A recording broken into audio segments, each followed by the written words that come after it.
What is the secret history of the Oracle of Delphi? Welcome to Collapse, where history comes to life and each video takes you into the destiny of those who have shaped the world. Today, let's follow the traces of a sanctuary whose echo still resonates through the ages, the Oracle of Delphi, sacred voice of Apollo, guardian of divine mysteries. The Pythia whispered enigmatic words that guided kings, generals, and entire cities. Her oracles shaped destinies, charted routes of war as well as those of peace. But behind this sacred smoke and these obscure words, a question remains. What did the Oracle of Delphi really hide? Was she the authentic channel of the gods, a transcendent voice dictating heavenly will? Or was she the mask of human power, woven from politics, rituals, and calculations, behind which the true intrigues of the Greek world were played out? But before embarking on a new adventure, don't forget to like the video and subscribe to the channel to not miss out on anything. Thank you and enjoy the journey.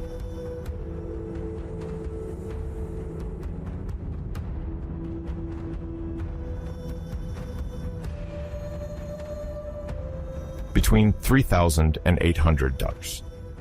Before Christ, many civilizations flourished around the Mediterranean and in more distant regions, drawing a complex cultural and political landscape.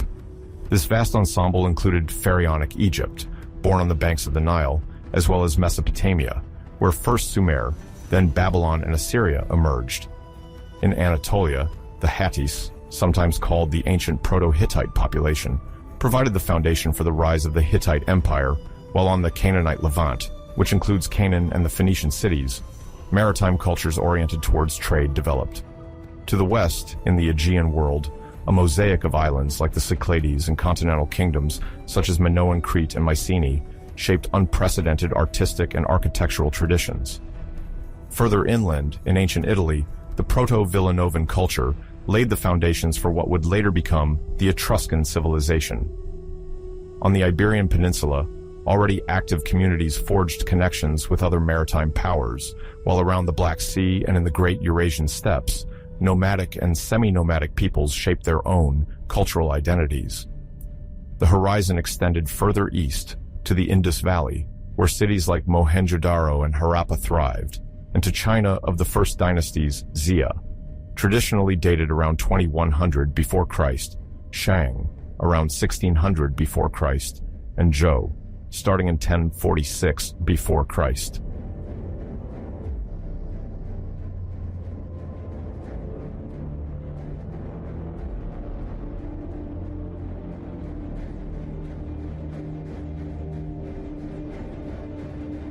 Most of these civilizations shared certain common traits that reflected their sacred vision of power and their ways of questioning the invisible world.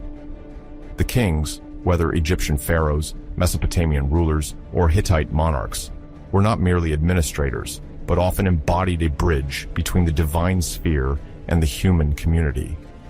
They presided over complex rituals in majestic temples, whose architecture varied from one region to another, but always featured the principle of a tutelary deity, protected in a sanctuary away from prying eyes. Oracle rites, also called mantic practices, held a special place in these cultures.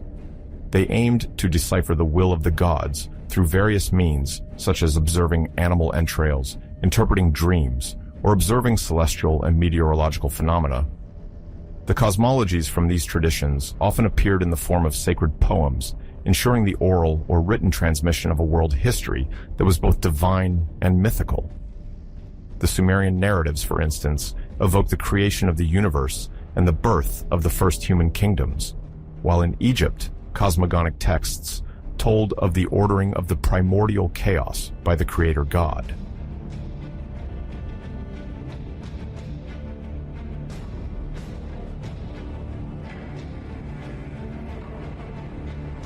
Beyond their local specifics, these civilizations were connected by terrestrial and maritime exchange networks that facilitated a continuous blend of ideas, techniques, and beliefs.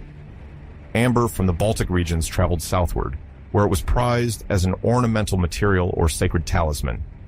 Tin, essential for making bronze, followed complex routes from distant deposits in Central Asia, the Iberian Peninsula, or the British Isles to supply the foundries of the entire ancient Near East. Merchants also transported copper, resin, wine, and olive oil, contributing to the prosperity of port cities like Tyre, Sidon, or Byblos in Phoenician lands, and to the spread of cults and customs rooted in various myths. Boats sailed from shore to shore, carrying not only goods, but also religious symbols, votive figurines, and theological concepts. Thus, the Mediterranean, well before the emergence of a sanctuary like Delphi, already offered a conducive environment for sharing oracular practices, divine narratives, and sacred representations.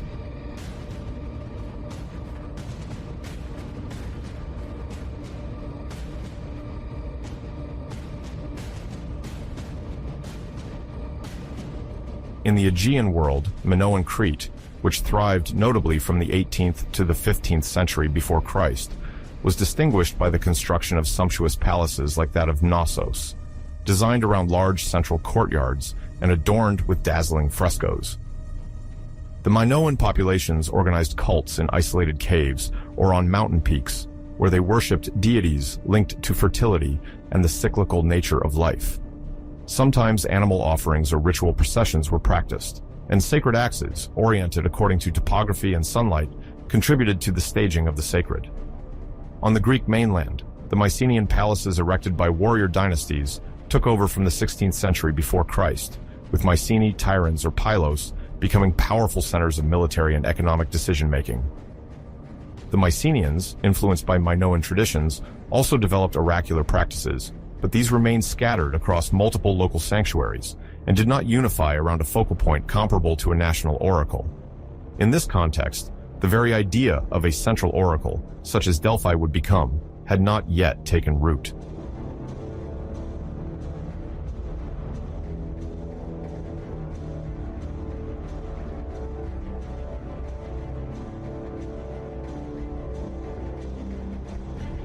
Around 1200 before Christ, a major crisis struck the entire eastern Mediterranean and the Near East. Historians often refer to this as the so-called palatial collapse, characterized by the sudden or progressive ruin of several centers of power, particularly in the Mycenaean world and the Levant. The exact causes of this collapse remain debated, mixing hypotheses of natural disasters, social unrest, or invasions. The Mycenaean citadels were burned, trade routes disorganized, and linear B-script disappeared, marking a break in the transmission of palatial culture. In the Levant, the Sea Peoples swept over the Canaanite kingdoms, while the Hittite Empire disintegrated in Anatolia. This troubled period ushered in what is sometimes called the Dark Ages, during which many regions returned to a more local and less lavish way of life. Yet, gradually, an archaic revival emerged from the 8th century before Christ, carried by the rise of new elites, the reorganization of cities, and the gradual appearance of a shared identity, especially among the Greeks.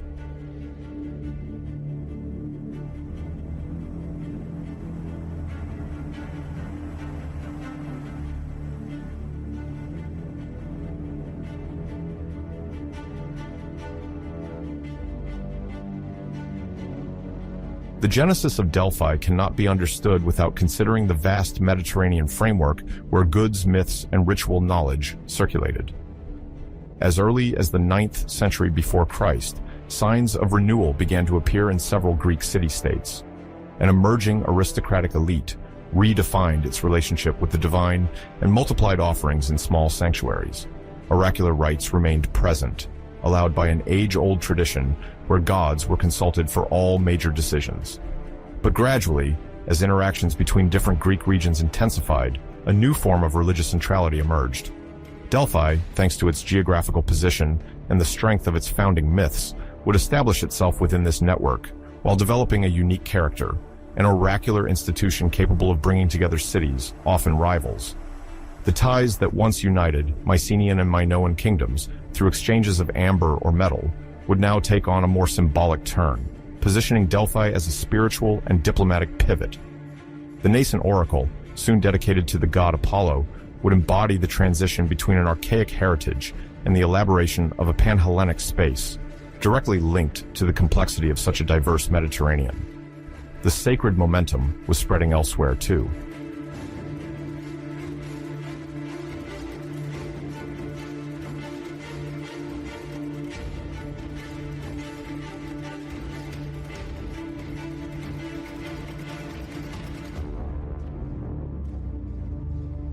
The sanctuary of Delphi stretches across the southern slope of Mount Parnassus in central Greece, overlooking the vast Plistos Valley. Situated between two steep rocks, known as the Phaedriades, it offers an unobstructed view towards the Gulf of Corinth, a true maritime link between the continental regions of Greece and the vast Mediterranean world. This geographical location, midway between fertile plains and an active coastline, has encouraged a constant flow of merchants, pilgrims, and diplomats since antiquity, coming to honor Apollo or seek the Pythia's counsel.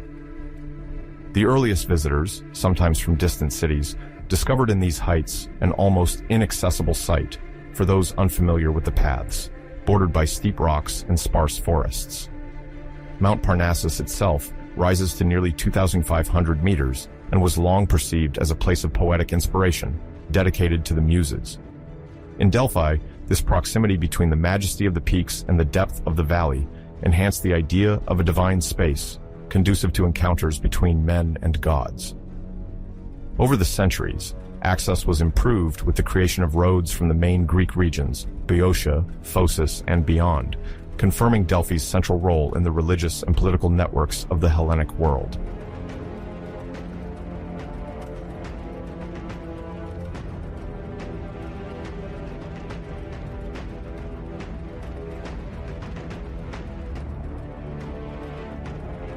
The Delphic landscape is characterized by a series of sacred points where divine power is concentrated.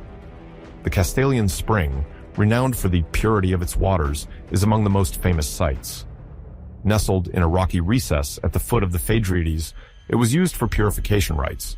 Every pilgrim, as well as the Pythia and priests, had to sanctify themselves there before entering the sacred enclosure. It is believed that a pavilion or stone structure once surrounded the access to the basin, adorned with bas-reliefs and small niches for offerings. Higher up, another spring, the Cryptic, emerges near the temple of Apollo and provides the sacred water necessary for libations. In Greek imagination, these water sources embodied the continuity between the earth and the underworld, equivalent to privileged passages where communication with the divine occurred. The renowned Phaedriades rock itself forms an almost vertical barrier, and its crevices would have sheltered caves perceived as the mouths of the earth. The ancients saw them as openings to the telluric depths, attesting to the importance of mantic practices through direct contact with chthonic power. Thus, the southern slope of Parnassus was dotted with sites where every spring, every rock fissure, echoed the mysteries of nature and the sacred.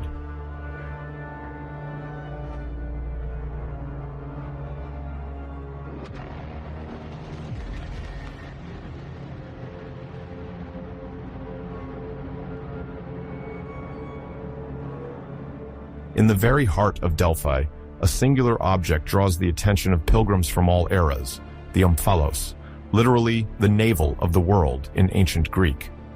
This conical stone, placed not far from the temple of Apollo, held a decisive cosmic value for the Greeks. It symbolized the center of the world, as Zeus would have designated it by releasing two eagles from the ends of the earth. The point where they met became Delphi.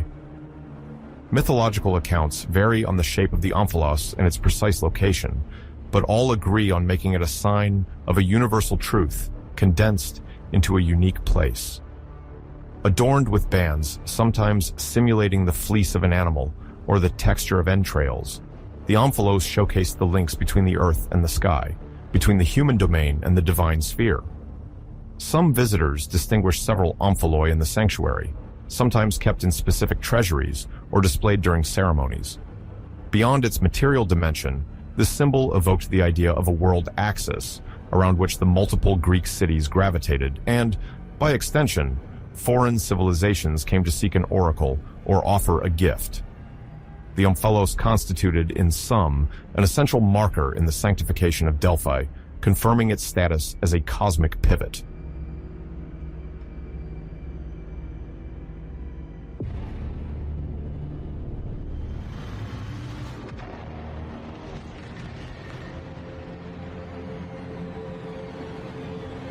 In antiquity, different roads and paths were laid out to reach Delphi, winding through the enclosed reliefs of Boeotia and Phocis. The most frequent passage was to follow the valley of the Phocis, before turning towards the hills leading directly to the slopes of Mount Parnassus. Cities such as Thebes or Orchomenus maintained paved roads and caravans, allowing pilgrims and merchants to travel in relative safety. On the western side, the proximity of the Gulf of Corinth offered maritime access. One would dock in small port cities, then take the coastal route to climb the slopes leading to the sanctuary. The Amphictyony, that is, the sacred league responsible for administering Delphi, monitored these routes to guarantee the neutrality of the site and potentially collect tolls. Boundary stones or sacred steles could remind travelers that they were entering a territory under the protection of Apollo and the Amphictyonic community. Official processions, organized by powerful cities like Sparta or Athens, followed solemn routes, punctuated by ritual stops, intended to demonstrate the fervor and devotion of the participants. Thus, the arrival at Delphi was already accompanied by a feeling of sacredness related to the magnificent isolation of the site.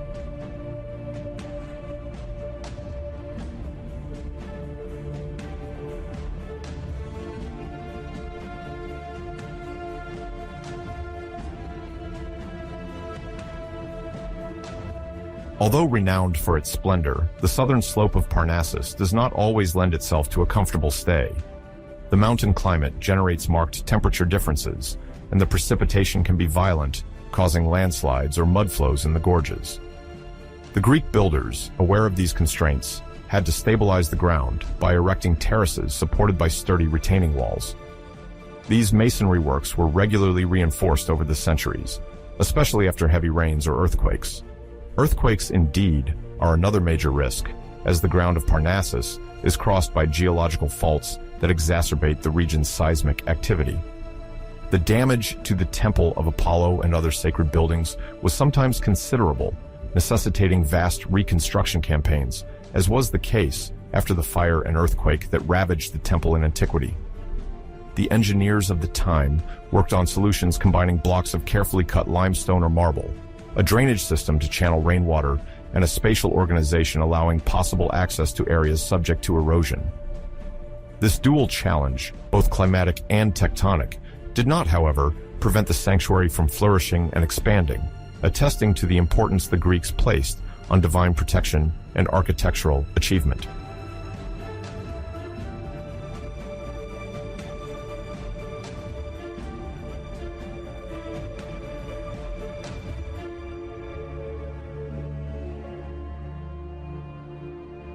As visitors crossed the valley, they sometimes discovered a small temple that served as the first stop for preliminary offerings.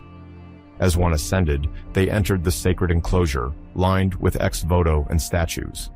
The journey culminated at the entrance of the Temple of Apollo, whose access was reserved for priests and the Pythia. The interior housed the Adyton, an invisible space for most of the faithful, where the Pythia sat on her tripod. Thus, the rituals followed an upward path from the plain to the intimate sanctuary, chaining together stages of purification and prayer. This geographical staging revealed the sacredness of Parnassus, linking the valley to the prophetic heart of Apollo. The pilgrim then completed his journey.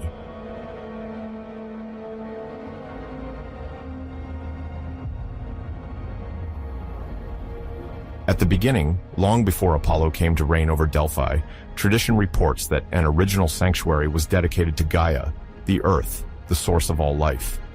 This primordial deity housed an archaic oracle where a telluric word was expressed, sometimes transmitted by underground emanations or dreams. Themis, daughter or close relative of Gaia according to myths, could share this oracular function, embodying cosmic justice and natural order. Thus, the prophetic word was offered to mortals in a raw and powerful form, even before the brilliant line of Olympian gods imposed itself. The chthonic cult, meaning linked to the depths of the earth, then surfaced in caves or rocky crevices that served as access points to the underground energy. The faithful perceived sacred whispers or enigmatic noises there, which they interpreted as the very voice of Gaia. Thus, feminine authority, carried by Gaia and Themis, dominated Delphi in its earliest state, expressing a close connection with the original forces of the world. Numerous accounts highlight the continuity of this archaic tradition, which Apollo would later inherit and transform to integrate into his own cult. already revealing the sacred intensity that permeates these places.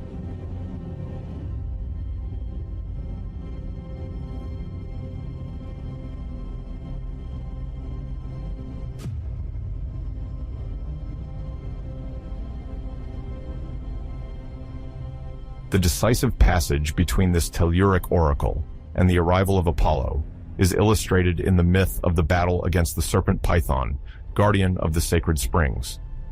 Python, sometimes described as a colossal dragon, protected the original oracle and symbolized chthonic power. Coming to Delphi, Apollo confronts this creature to claim the place, imposing a new order, more luminous and harmonious. Victorious over the monster, he is nonetheless tainted with a pollution, because killing a sacred being involves a ritual fault.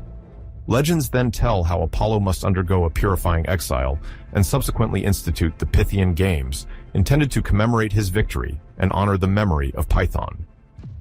These festivities included sporting events, musical or poetic contests, reflecting the multiple facets of the god, sovereign of divination and light. Thus, the shift from a sanctuary linked to the raw forces of the earth to a cult now focused on clarity and rationality takes place. In a way, this duel illustrates the tension between ancient traditions and the Olympian order. By punctuating the history of Delphi, this victory establishes Apollo's legitimacy, who, strong in his triumph over the serpent, claims the right to exercise prophecy in this place.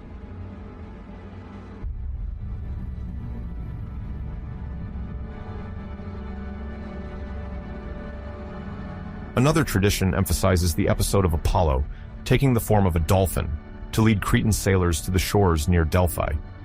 According to this account, the god, in the guise of Delphinios, guided a ship at sea. The sailors, astonished, landed at the foot of Mount Parnassus, where they received the mission to serve Apollo's cult. Thus, Delphi immediately opened to Cretan influence, introducing ritual practices inherited from an ancient Minoan culture. Through this means, the sanctuary gained a maritime reputation, linking the land to the sea. The Cretan priests gradually integrated into the sacred organization alongside the prophet interpreters and other officials. This foreign presence confirmed Delphi's international vocation, where the figure of Apollo Delphinios reinforced the idea of a center open to the entire Greek world. Through this myth, one perceives the desire to illustrate the extension of Apollonian power from the Aegean Islands to the heights of Parnassus, thus unifying geographically distant spaces. This account also connects to the idea of sacred navigation, where God and men cooperate to establish a promised oracular place of great influence. Thus, a first mystical link is woven between Apollo, the Aegean Sea, and the sacred land of Delphi, sealing the idea of a Pan-Hellenic sanctuary.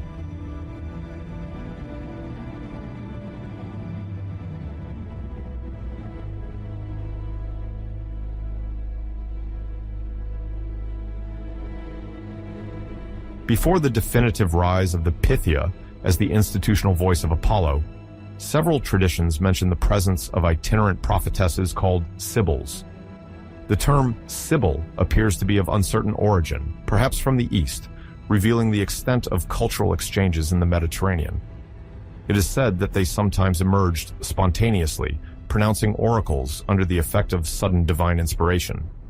In some accounts, a sibyl was active in Delphi, chanting her predictions on Mount Parnassus. Other sibyls are mentioned in Cumae, Erythrae, or elsewhere, marking a form of prophetic autonomy in relation to official cult structures. This phenomenon points to a world where divination could manifest without rigid hierarchy, directly prompted by contact with the gods. It would take the rise of Apollo's sanctuary for the prophetic charge to be officially entrusted to the Pythia, with codified rituals and a role recognized by all Greek cities. Yet, the memory of the sibyls does not disappear entirely.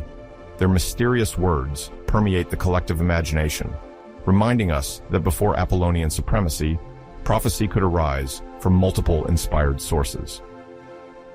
In Delphi's history, these figures serve as bridges between archaic times and the more structured organization of the Apollonian cult, ensuring a sort of spiritual continuity.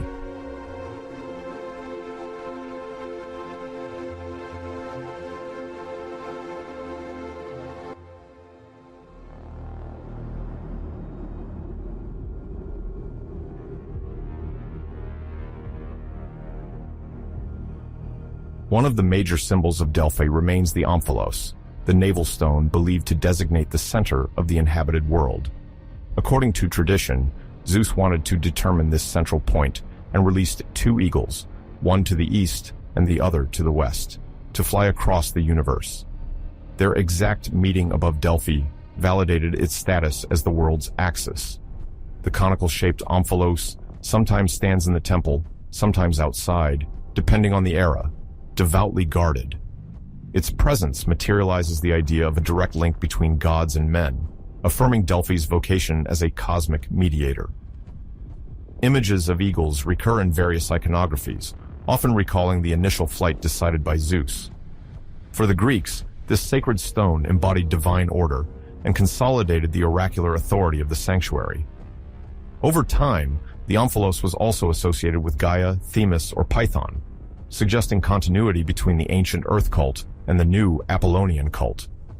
This cohabitation of mythical elements reflects Delphi's long evolution, while reaffirming its privileged role as a place where celestial forces and subterranean energies intersect. Thus, the omphalos and the legend of the eagles confer on Delphi the aura of a true cosmic navel.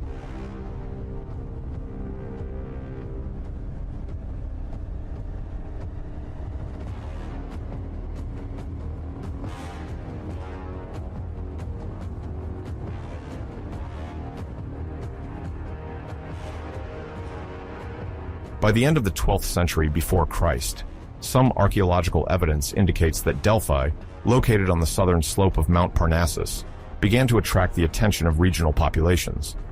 The Mycenaean civilization, still present though weakened, left behind diverse cult practices. Modest votive deposits like figurines, vases, and terracotta objects indicate a sporadic use of the site, likely due to the presence of reputedly sacred springs and geological faults. Mycenaean rituals, oriented towards nature and ancestral deities, likely resonated with such a place imbued with mystery. Excavations have identified late ceramics, indicating contacts with other regions of a transforming Greece. However, no organized sanctuary is attested for this initial phase. Rather, it speaks of occasional stops and scattered ritual uses. Despite the political slowdown caused by the collapse of the great palaces, religious tradition persisted, suggesting the possibility of an embryonic cult already nourished by oracular beliefs. Ancient sources, often written several centuries later, mention these beginnings only in legendary terms, speaking of a primitive oracle attributed to Gaia or Themis.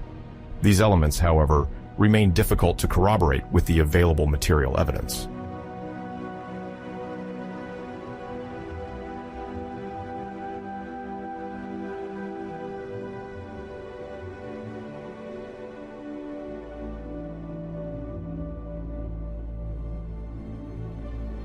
At the turn of the 9th and 8th centuries before Christ, the geometric period saw the emergence of new social and political forms.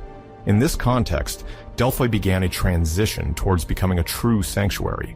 Archaeologists have uncovered traces of permanent structures, likely rudimentary, built to organize cult practices. Animals were sacrificed there, a more varied range of offerings was deposited, and there was already an attempt to inquire about the divine will through divinatory methods. Mantics, at the heart of the nascent Greek religion, then unfolded in several forms, casting lots, observing celestial omens or entrails, and resorting to potential prophetic inspirations. Although accurate descriptions are not available at this stage, it is likely that specific sites, rocks, cavities, and water points were already considered channels of communication with the divine world. The offerings diversified, ranging from bronze figurines to votive weapons, indicating a broader community of dedicants.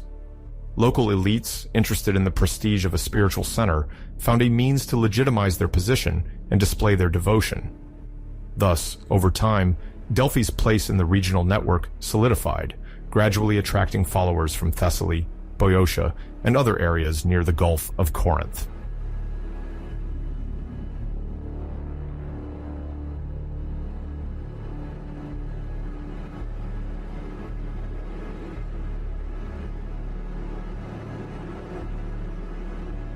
As this gathering of rituals became more official, Delphi gained notoriety. This geometric period also corresponded to a demographic upsurge, resulting in an increased reliance on divine protection. In addition to animal sacrifices and small ex votos, more elaborate pieces, sometimes imported, began to appear. Miniature tripods, emblematic of oracular practice, and various metal offerings were found. The sacred area likely began to take on a more defined form, with some subtle structures already organizing the worship space. The leaders of emerging city-states, eager to secure the support of unseen powers, did not hesitate to send representatives to offer gifts at the sanctuary. Through this, Delphi acquired an intercommunal, even interregional stature, well before its Pan-Hellenic peak. Oracular rites, anchored in common traditions and nourished by local myths, spread among travelers transiting between different regions. Merchants and colonists, moving in search of opportunities, helped disseminate the idea of an oracle in formation throughout various circles.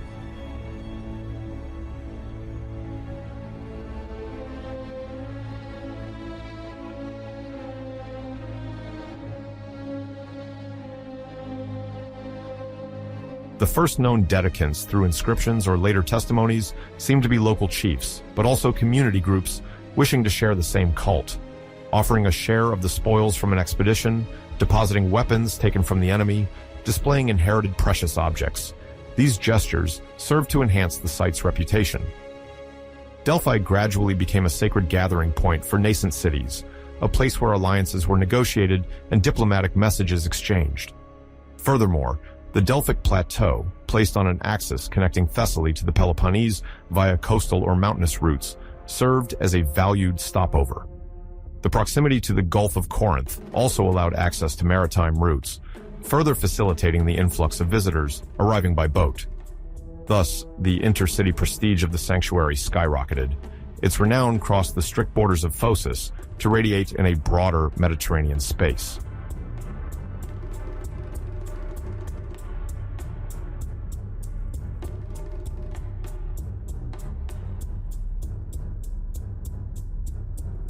Gradually, the importance of Delphi took on a symbolic challenge. The increasing donations, ranging from small figurines to valuable objects, revealed a collective sense of belonging to a shared sacred space.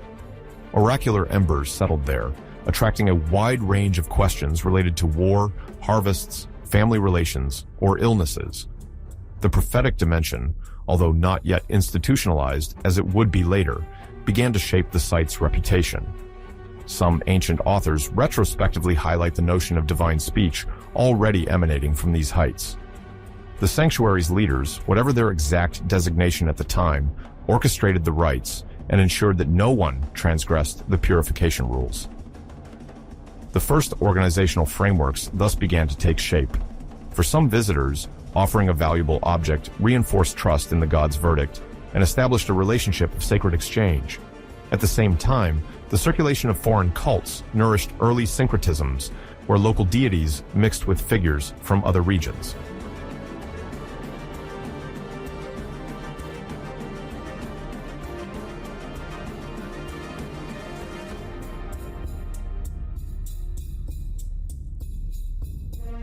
The rise in power is also expressed by the complexity of the ritual offerings. In addition to sacrifices and divination, there is the emergence of festivities associated with the local gods, even though they are poorly documented in direct sources. Some collective ceremonies may have served to unite neighboring clans, reinforcing the image of a neutral and sacred space. The emerging cities find it more advantageous to respect this highly charged religious site than to attempt to annex it militarily. More pilgrims flock in, and intercity recognition establishes the burgeoning fame of Delphi. Richer objects appear in the deposits, such as finely decorated shields or parts of chariots, clearly marking the status of their donors. From there, Delphi gradually imposes itself as an indispensable space where alliances, calls for divine protection, and displays of prestige intersect.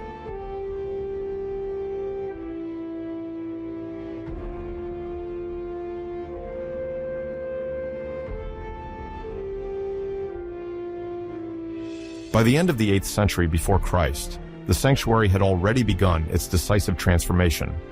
The material foundations are laid, with a few rudimentary buildings, while the oracular aura is affirmed.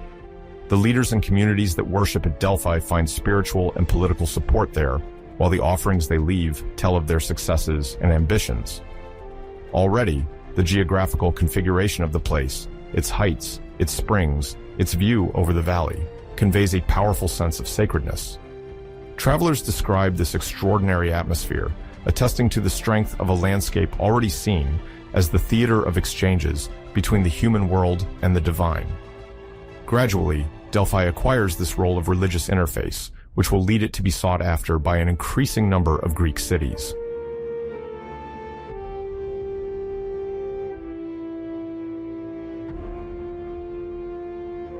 At the heart of the archaic institution of Delphi, the Pythia occupies the central place as the Oracle of Apollo. Selected from among the women of the city, she is generally of mature age, endowed with an unblemished reputation, and subjected to various purifications before each session. One of the most important consists of ablutions at the Castalian Spring, a place reputed to wash away all defilement. Once purified, the Pythia dons clothes dedicated to the cult, and holds branches of laurel, the sacred emblem of Apollo. She then settles on a bronze tripod, positioned above the Adyton, the most secret area of the temple. According to belief, telluric emissions spring from this point to invest her with divine inspiration. In a trance, she utters mysterious words, interpreted as the voice of the god. This ritual, rooted in the sacred, gives the Pythia a unique status in the Greek world.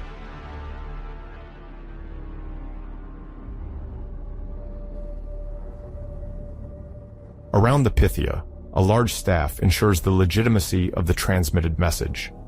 The priests of Apollo manage the sanctuary's assets, oversee ceremonies, and ensure the general harmony of rites. The prophets, sometimes called prophecies, form the interface between the ecstatic words of the Pythia and their intelligible expression. They translate these often confused murmurs into hexametric verses, considered the most solemn poetic form of Greek culture. This formulation gives the oracles an almost unquestionable authority, despite their sometimes obscure nature. The sacrificers, experts in offerings, conduct the immolation of animals, including the goat, essential to ensure the god's consent. The neochores, responsible for maintaining monuments and sacred objects, monitor the cleanliness of the temple. At the top of this hierarchy, everyone follows strict discipline to ensure that the god speaks in compliance with archaic prescriptions. This arrangement intrigues.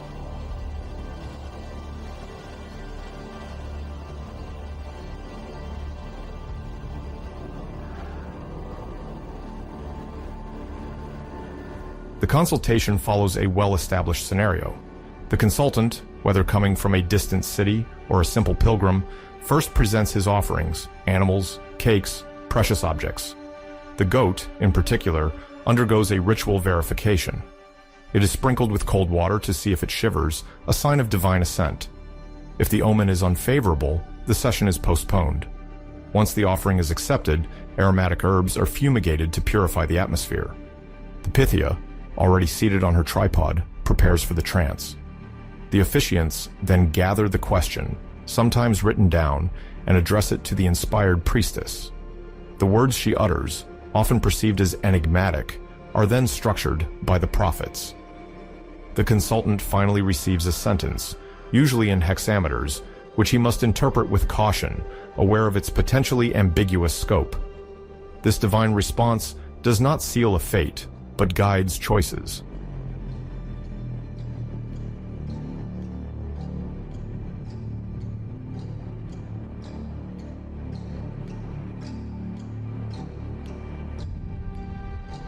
The Delphic calendar reflects the duality of Apollo-Dionysus, marking periods where one or the other symbolically occupies the temple.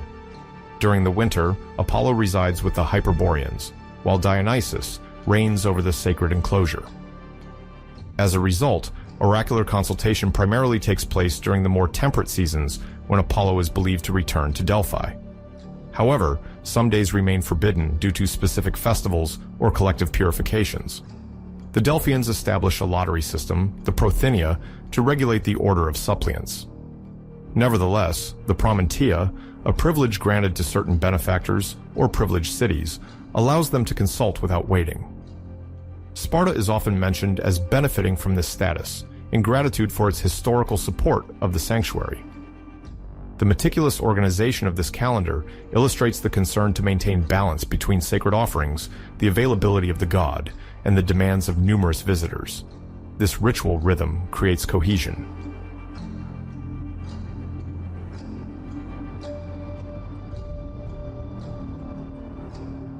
Consulting the oracle involves significant costs.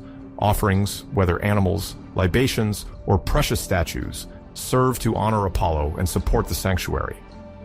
The most opulent cities compete in generosity to display their wealth and secure divine favor.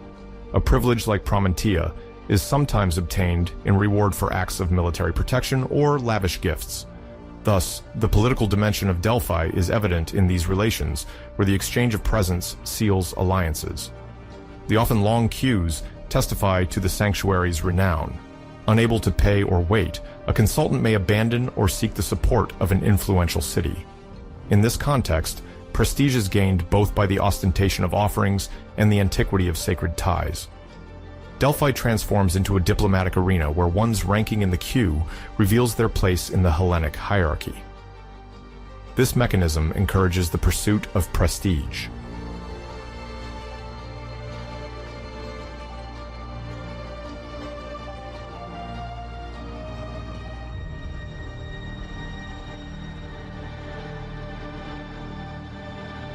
Oracles often render brief and ambiguous answers, reflecting the spirit of Apollo, god of measure and mystery.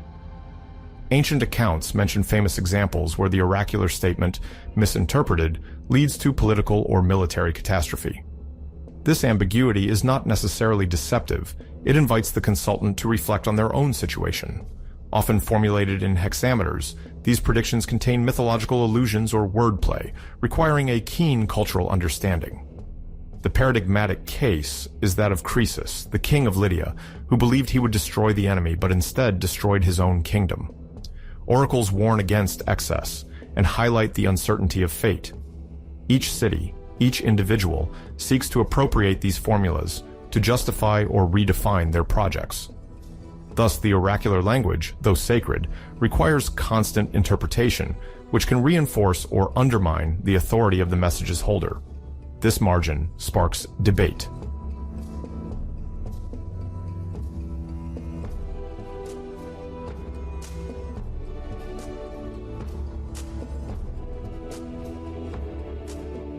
The role of the propheti is then crucial.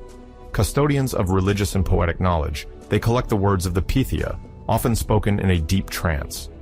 Their mission is to shape this sometimes incoherent flow into a comprehensible text. In this task, they rely on their knowledge of myths, epic traditions, and the study of omens. The rigor of their interpretation directly influences the trust that the public places in the oracle. If an oracle proves disastrous for a sponsor, the incompetence or possible corruption of the propheteo may be blamed. However, oracular ambiguity also serves to protect the institution.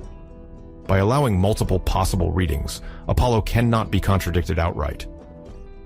The combination of divine speech and human elaboration makes Delphi a unique space where the boundary between faith and analysis remains subtle. This subtlety continues to captivate the Greek imagination.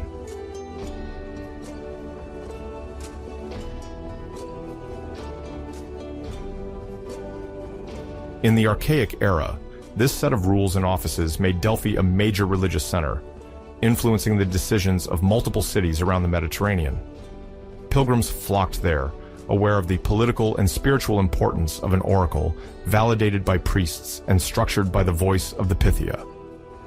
For every crucial question, whether founding a colony, launching an expedition, or resolving a conflict, the Delphic verdict could set a destiny. The sanctuary was not limited to its temple. It also housed treasures, votive offerings, and a theatrical space intended for competitions organized in honor of Apollo. This institution guaranteed the continuity of a sacred tradition, carried by an inspired woman and a collective of specialists. Its prestige, nourished by ambiguity and fervor, maintained the fascination of all those seeking to probe the divine will. Its influence spread far around.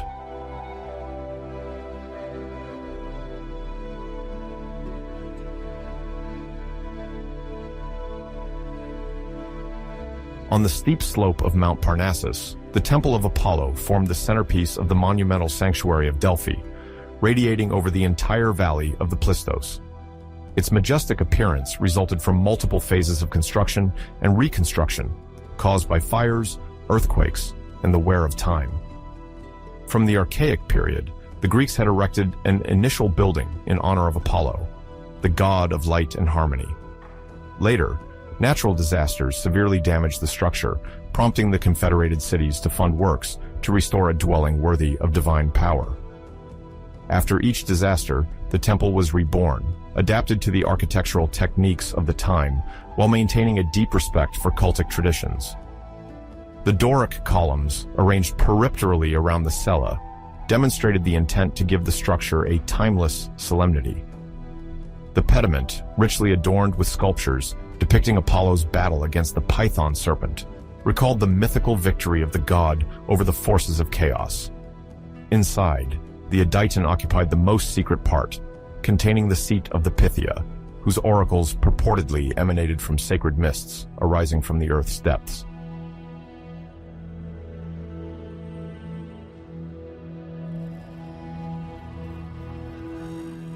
Upon entering the temple, the faithful felt the impression of entering a space on the border between the human and the divine world. The interior walls, sometimes decorated with frescoes or bas-reliefs, reminded them of the great deeds celebrated at Delphi. The cella, or central nave, housed a cult statue of Apollo, generally in bronze or marble, depending on the period and the generosity of patrons. Over the course of reconstructions, the appearance of the columns could vary. Some construction campaigns introduced Ionic or Corinthian elements, although the Doric style remained predominant. The roof, covered with terracotta tiles or marble slabs in the richest sanctuaries, protected the structure from the elements, but remained vulnerable to earthquakes, frequent in this region of central Greece. Below the main floor, the Adyton delved into the rock, guarded by a barrier prohibiting access to all except the prophetess and priests. Pilgrims consulting the oracle advanced to the permitted area, submitted their written questions, then waited while the Pythia provided her cryptic judgment, interpreted by a specialized college.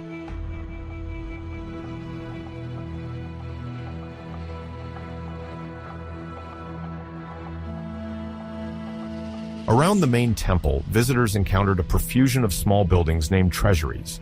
Each Greek city, proud of its military successes, commercial prosperity, or cultural achievements, wished to erect its own treasury to honor Apollo. Hence, on various levels of terraces, there were constructions of varied sizes, sometimes veritable small temples with pediments, colonnades, and figured friezes.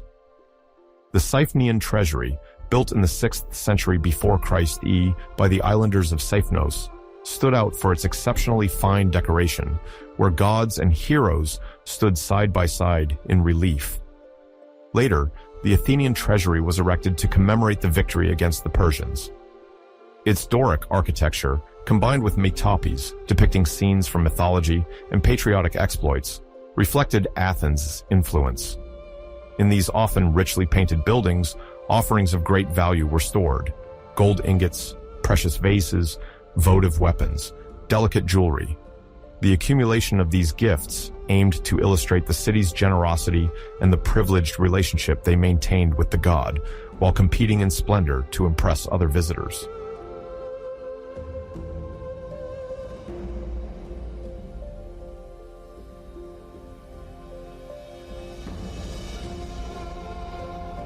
The treasures offered pilgrims the opportunity to admire the diversity of Greek art, each city showcasing its style, techniques, and preferred themes.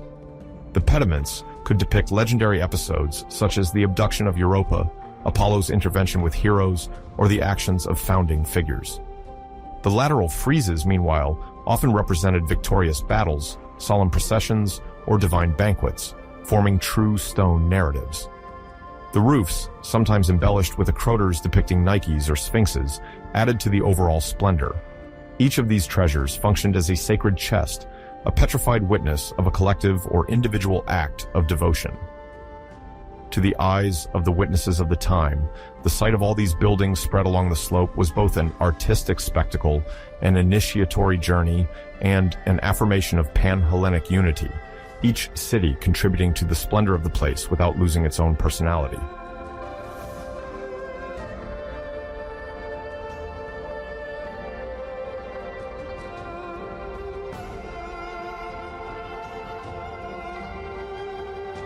In addition to the treasures, Delphi was overflowing with colossal outdoor offerings. Among the most famous were large bronze tripods, symbols of victory, sometimes topped with statues representing gods, heroes, or allegories of cities. Military leaders and kings, eager to prove their devotion, did not hesitate to offer impressive monuments, such as twisted columns or bronze chariots pulled by finely sculpted horses. The importance of these offerings attested to Delphi's diplomatic role. Erecting a monumental monument there amounted to publicly proclaiming one's power and sealing one's alliance with Apollo. Statuary groups could commemorate a founding episode, a victory over a prestigious enemy, or the establishment of a colony. The charioteer of Delphi, found much later by archaeologists, constitutes one of the most famous examples of classical statuary. Dated to the 5th century before Christ, this life-sized bronze figure, draped in a pleated tunic, solemnly evokes the triumph of a chariot driver, probably victorious in the Pythian competitions.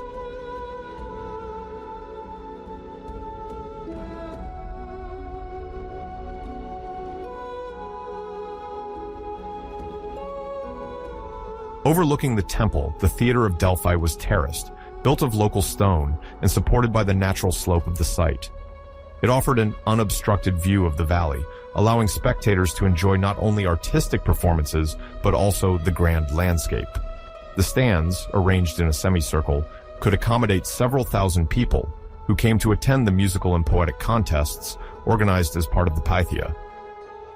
This quadrennial celebration, dedicated to Apollo, brought together competitors from all over Greece, eager to prove their excellence in singing, reciting poems, or performing musical works.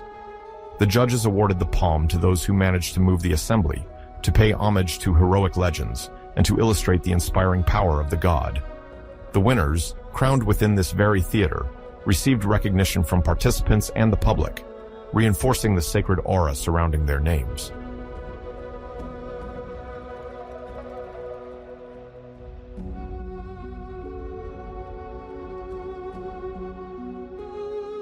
The refinement of the stage, sometimes adorned with statues or bas-reliefs, created a solemn context for these artistic jousts. In the background, the scene wall, also known as the skene, was often embellished with paintings or movable sets intended to immerse the spectators in the poetic universe. Orchestral performers, singers, and instrumentalists could interpret hymns exalting Apollo or revisit certain founding myths set to music. The experience was total. The winds of Mount Parnassus, the clarity of the sky, and the echo of the words amplified the scope of each performance, inducing a collective fervor. The prestige of such a theater, anchored in the sanctuary, underlined how culture was inseparable from the veneration of the god. Competing cities spared no effort to stand out, commissioning original compositions from their poets and choirs to impress the judges and inscribe their name in the long history of the Pythia.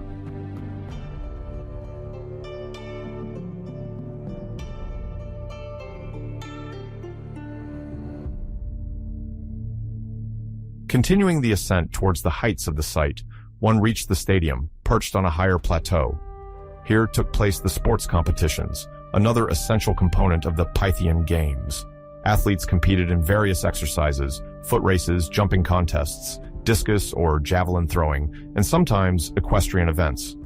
The track, long and lined with stone stands, welcomed many spectators, enthusiastic about the participants' feats. Unlike some cities where winners received material rewards, Delphi practiced the Stephanitic crown of laurel, a symbol of spiritual consecration, more than material gain. This branch, cut from a sacred laurel, reminded one that Apollo, god of knowledge and harmony, honored the athlete's victory, reflecting the Greek ideal of moderation. The triumphant would then leave gloriously with this mark of favor, recognized by all the communities participating in the festival.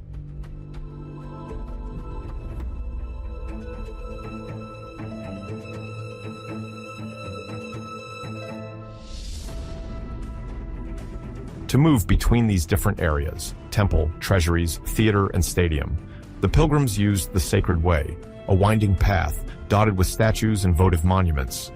Its configuration cleverly exploited the topography, providing stops and viewpoints towards the valley or the steep slopes of the Phaedriades. At every turn, one discovered a new offering, a dedication commemorating a city's success, the foundation of a colony, or an individual's gratitude. This walk was not merely utilitarian. It contributed to the ceremonial dimension of the sanctuary, creating a dramatic progression towards the most sacred area. The multiple terraces, built to compensate for the steep slopes, also offered opportunities to mark stages in the ritual.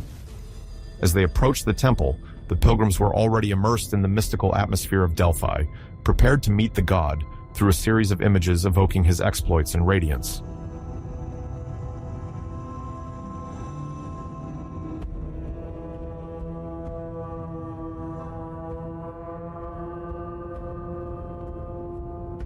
Lower in the valley, one could see the incessant activity of purification hearths, street vendors selling figurines, garlands, or ritual cakes, testament to the commercial proliferation engendered by a sanctuary of such renown. For many visitors, Delphi symbolized above all the most prestigious stop on a religious journey that included other sacred sites of ancient Greece. However, the exceptional concentration of artworks, treasures, and monuments made this place unique, where the union of religion and culture took on a dimension rarely equaled.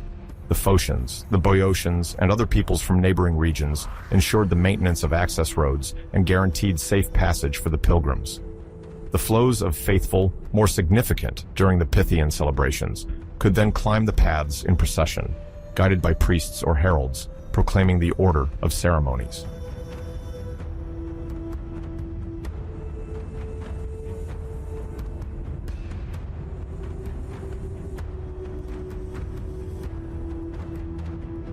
At the end of the ascent, the eye embraced the temple of Apollo, still towering over the steep rocks of Mount Parnassus. Behind it stood the treasuries, each in its place, reflecting the prestigious past of cities ready to celebrate their piety.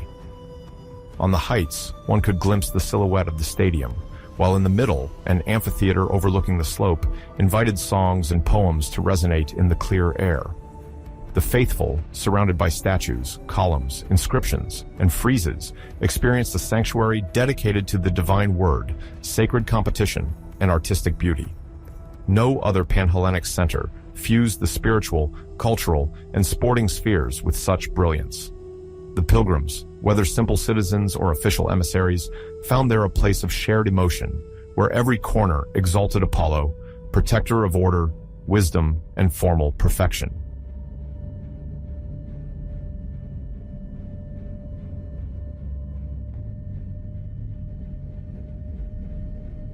The conflict of Kira, commonly known as the First Sacred War, represents a pivotal event in the history of Delphi and more broadly of the Greek world. Before this period, the Delphic Oracle already enjoyed a certain reputation, but the dramatic rise of the sanctuary coincides with this decisive episode. Around the end of the 7th century before Christ and throughout the early 6th century before Christ, the city of Kira, located on the coast at the foot of Mount Parnassus, is said to have sought to impose excessive taxes on pilgrims on their way to the Oracle. Many travelers, coming from sometimes distant cities, had to pay tolls deemed unfair. The growing tensions caused by this practice eventually sparked a resistance movement, led by a network of Greek cities eager to preserve the sacred nature of Delphi and the free passage towards the Temple of Apollo.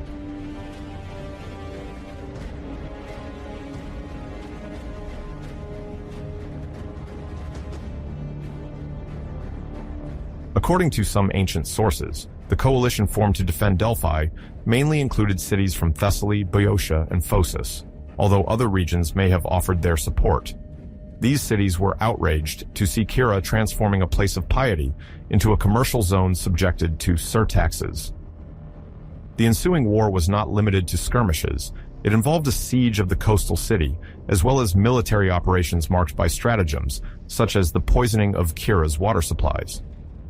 Chronologically, these battles are often situated around 595 to 585 before Christ, although the exact dates remain open to debate.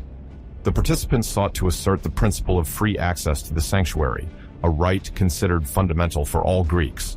Their goal was also to restore the sacred dimension of Delphi, threatened by Kira's self-serving actions. The victory consolidated the renown of Delphi.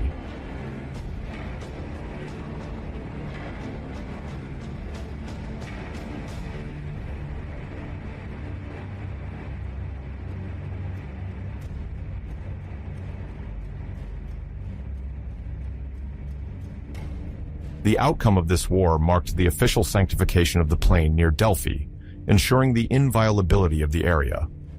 According to tradition, it was at this time that a perimeter was defined, prohibited from any private agricultural exploitation, and, a fortiori, from any taxation imposed by a particular city.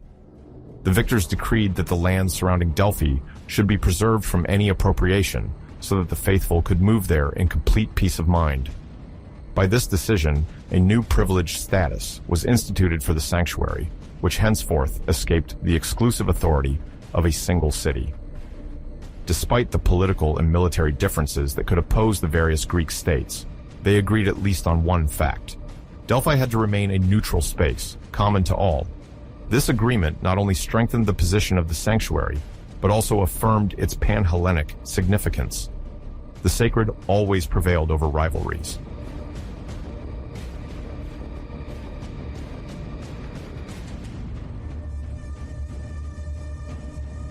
In the wake of this, the famous Amphictyony was constituted, a religious and political league tasked with managing the sanctuary of Apollo and its domains.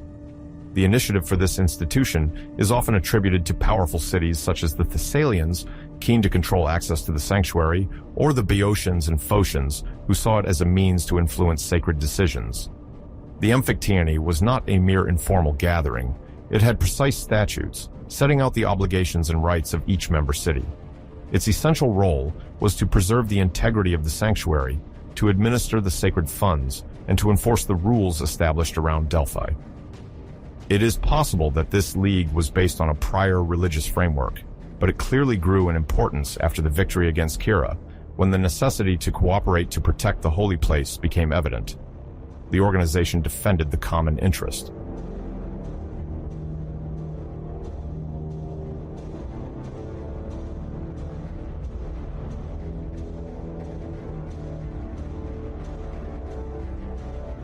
In the center of this league were the famous sacred laws, enacted to ensure the neutrality of Delphi and prevent any desires for conquest or unjust domination.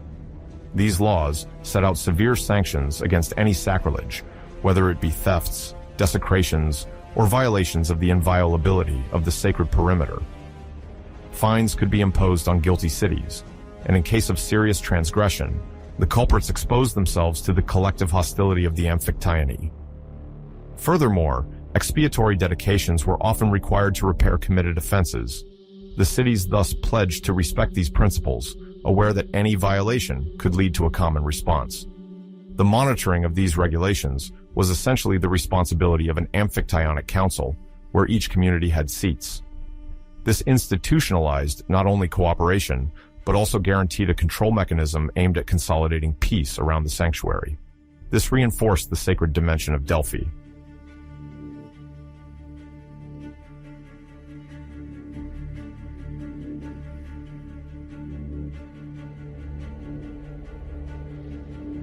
In this context, Delphi quickly became a prestigious arbiter for all those seeking the gods' endorsement in conflict resolution.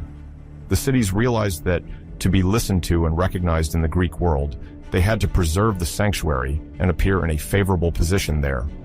Thus, when border disputes or political rivalries arose, the Amphictyony could intervene and impose solutions supported by the sacred authority of Delphi. This form of religious diplomacy reinforced Apollo's role as a guarantor of justice and equity.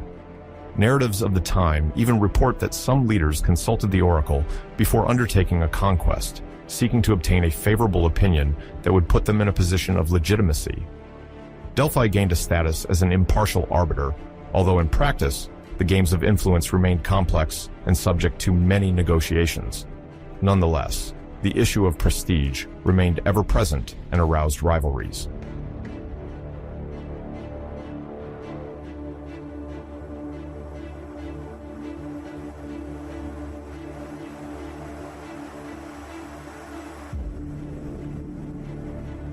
financing of the sanctuary, for its part, relied on several mechanisms.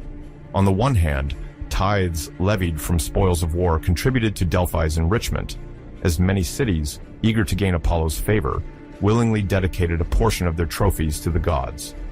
On the other hand, the sacred fines imposed on offenders swelled the common treasury, thus ensuring a form of deterrence against the most warlike ambitions. Royal and civic donations, whether in the form of precious offerings or architectural structures, completed the picture and testified to the central place the oracle occupied in the Greek collective imagination. Each prestigious offering, whether a statue or a sumptuous ex voto, was a means of showing attachment to Delphi and asserting one's own reputation. This abundance of wealth reinforced the sanctuary's symbolic power over the entire Mediterranean basin. The aura of Delphi grew ever more, continuously.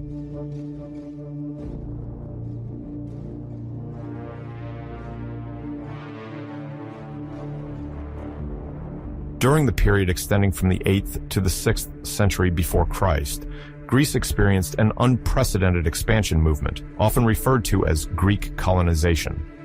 The city-states, faced with demographic tensions, a thirst for new lands, and commercial stakes, sent groups of colonists beyond the Aegean Sea to found new polis.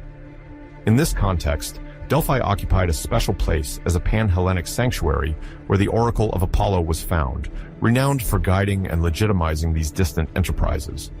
Kings, tyrants, and representatives of many cities made their way there to consult the Pythia, whose responses were supposed to reflect the divine will and direct the foundation projects. Delphi thus became a true spiritual crossroads. Its word, sometimes enigmatic, influenced the drawing of future maritime routes, determined the location of new cities, and strengthened the power of founders.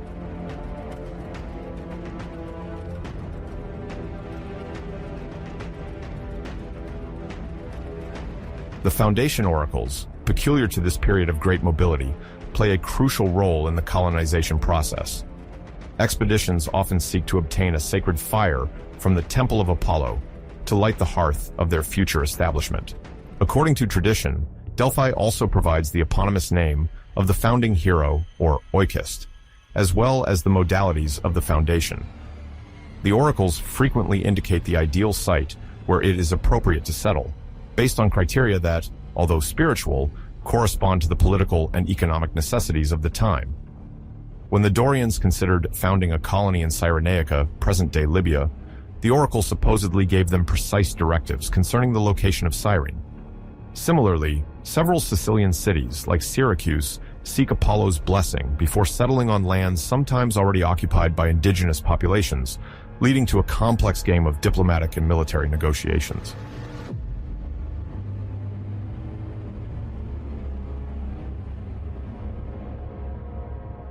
This central role of Delphi as an ideological compass is strengthened by the international reputation of the sanctuary.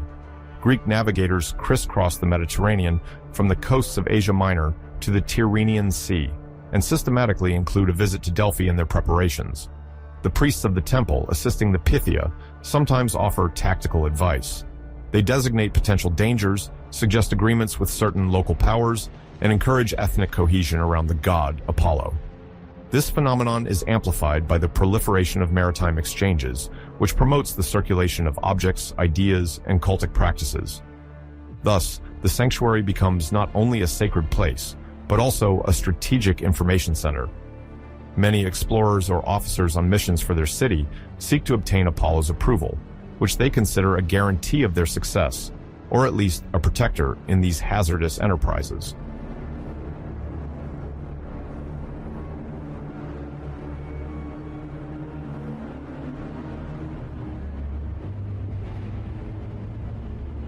A direct consequence of this colonial dynamic lies in the dedications that the cities founded abroad send to Delphi to thank the god for his support.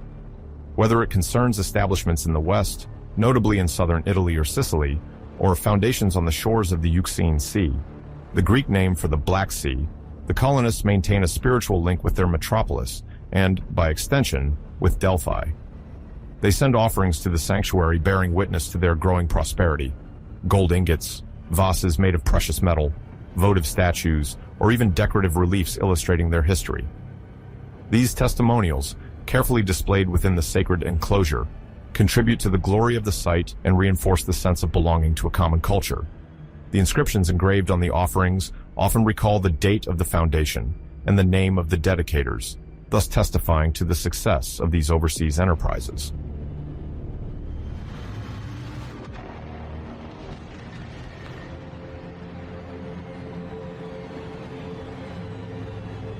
At the same time, the spread of cults related to Apollo takes considerable momentum in the new colonies. Under the epithet Delphinios, the god is introduced into ports located on the outskirts of the Greek world as a protector of sailors, merchants, and travelers. The cult of Apollo Delphinios thus develops in Ionia, in certain cities of southern Italy, or in Cyrenaica, demonstrating the desire to connect to Delphic tradition. Local syncretisms appear, where Apollo is associated with pre-existing deities, creating hybrid forms of veneration intended to appease indigenous populations. Greek colonists indeed adapt their religion to better integrate into the conquered territories while maintaining the spiritual authority of the mother sanctuary.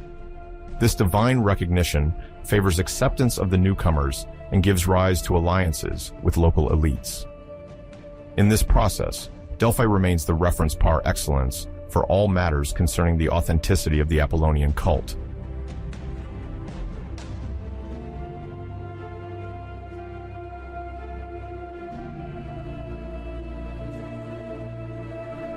By claiming allegiance to the same oracle, cities scattered across the Mediterranean basin create a sense of unity among Greeks of various origins. Athenians, Corinthians, Megarians, and others identify not only with their homeland, but also with the common Apollonian sphere. In a context where rivalries remain intense, the role of Delphi proves essential to neutralize some tensions and remind everyone that a broader Panhellenic cause transcends local conflicts. The offerings deposited at the sanctuary, whether from Sicily or the distant Bosphorus, serve as a visual testament to the extent of this network. Travelers, walking along the sacred way leading to the Temple of Apollo, discover a multitude of artistic styles, statues, and decorative objects illustrating the geographical diversity of Greek culture. This staging enhances the site's prestige, attracting new pilgrims and reinforcing the universal character of the communicated message.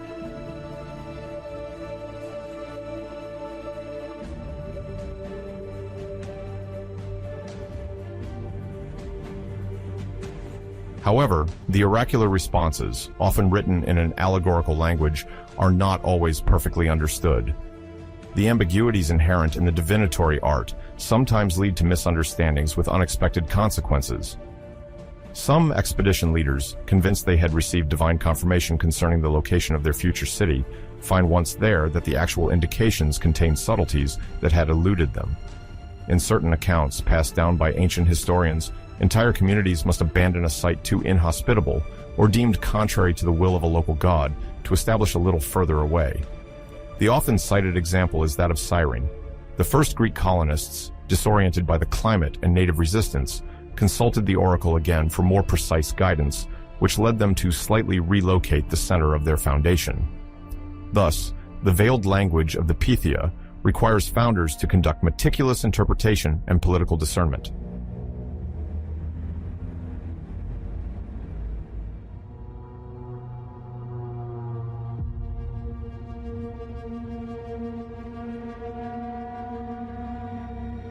In the middle of the 6th century before Christ, the kingdom of Lydia, located in western Anatolia in present-day Turkey, is ruled by a monarch whose reputation for wealth quickly crosses borders, King Croesus. His immense fortune, fed by the gold of the Lydian rivers, including the Pactolus, famous for its precious alluvium, already draws the attention of neighboring powers. The political center of this kingdom, Sardis, shines with splendor with its ramparts, palaces, and temples. At this time, Croesus, anxious to consolidate his glory and prove the reliability or superiority of one oracle over another, decides to test several renowned sanctuaries, including Delphi. This approach echoes the universal belief, shared in the Mediterranean basin, that the gods communicate with mortals through coded messages that sacred interpreters must decipher.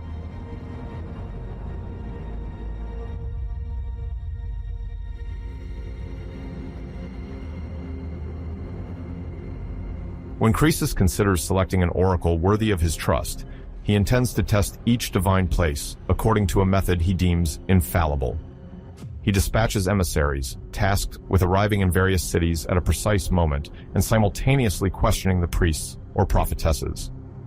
The goal is to interrogate them about what the king is doing exactly on the appointed day and hour. According to the tradition reported by Herodotus, Croesus, on the set date, concocts a deliberately obscure stratagem to ensure that only genuinely divine powers can respond accurately. He mixes the flesh of a lamb and a turtle in a bronze pot, covered with a bronze lid, to concoct an unusual meal that, in his view, could not be guessed without a true gift of prophecy. The various oracles contacted render more or less enigmatic responses. However, the Oracle of Delphi, with remarkable precision, exactly describes the act of Croesus, simmering the turtle and the lamb in bronze. When the Lydian emissaries report this revelation to Sardis, the king understands that the Delphic sanctuary is indeed the one that seems most authentic.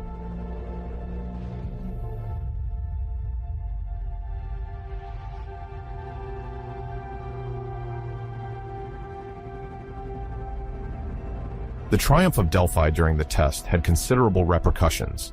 Convinced of its reliability, Croesus then chose to maintain a privileged relationship with the god Apollo. He sent an impressive number of precious objects to the sanctuary. Among the gifts were counted pure gold ingots, finely chiseled cups, sumptuous ornaments intended for the temple of Apollo, as well as tripods of precious metal. Ancient sources emphasize the extent of these gifts, sometimes describing the offerings arranged along the sacred way or stored in specific treasuries, i.e., small buildings constructed within the sanctuary to preserve and showcase votive gifts. It is said that some of these objects, bearing the seal or inscription of Croesus, so impressed contemporaries that they were still visible and admired centuries later. This abundance of gold and silver, brought from Lydia, was not limited to mere acts of devotion. It also served a form of sacred diplomacy, for throughout the Greek world, offering gifts to the gods of a great sanctuary was equivalent to displaying one's power and desire for spiritual alliance with the Greek community as a whole.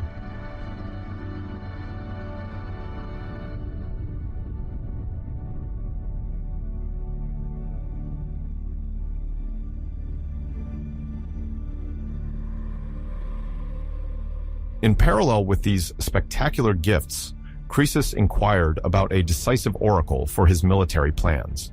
He was indeed at a strategic turning point. The power of Lydia was recognized, yet the Persian Empire, then under the control of Cyrus II, was increasingly expanding westward. Croesus feared an inevitable confrontation and wondered if he should take the lead by crossing the Halys River, which traditionally marked the boundary between Lydian territory and the Persian world. Delphi then delivered to him a famed response, often cited as the quintessential example of the subtlety or ambiguity of Greek oracles. According to this, if you cross the Halys, you will destroy a great empire. Without specifying which one, the oracle suggested that the aggressor would emerge victorious, while also opening the possibility that it could be the empire of the inquirer himself. Convinced the prophecy was favorable to him, Croesus prepared to launch his offensive against the Persians, convinced the Persian Empire would fall. The subsequent events showed that the prediction turned out to be accurate, but not in the sense anticipated by the king of Lydia. It was indeed a great empire that collapsed, his own, as he was defeated by the troops of Cyrus. History will remember this legendary phrase as an example of an oracle with subtle rhetoric, capable of being fulfilled while thwarting the initial interpretation of the consultant.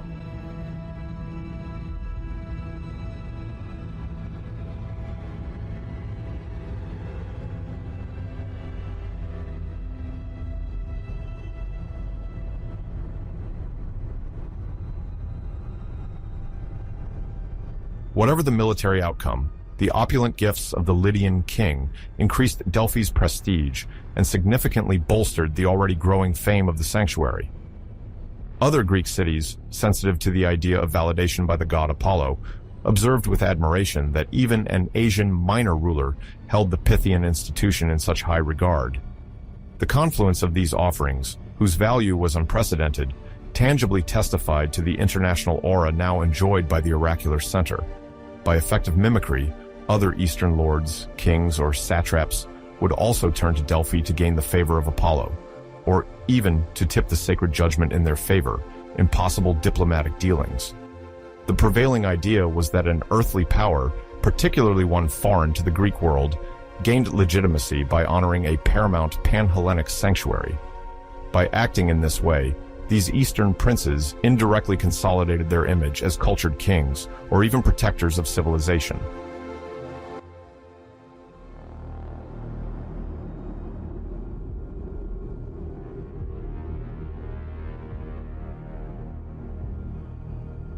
Practically speaking, this accumulation of wealth raised the question of their management. At Delphi, the administration of the sanctuary, entrusted to a collective institution called the Amphictyony, had to ensure the security and preservation of these treasures.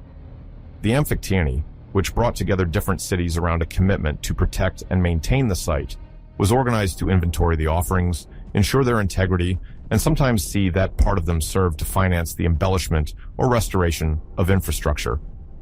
The spoils of war, sacred fines imposed on those who violated Delphic neutrality, as well as princely gifts, like those of Croesus, supplied the sanctuary with considerable resources. A portion of the revenues could be allocated to the arrangement of new terraces, the construction of additional ritual buildings, or the reinforcement of the sacred way, traveled by countless pilgrims.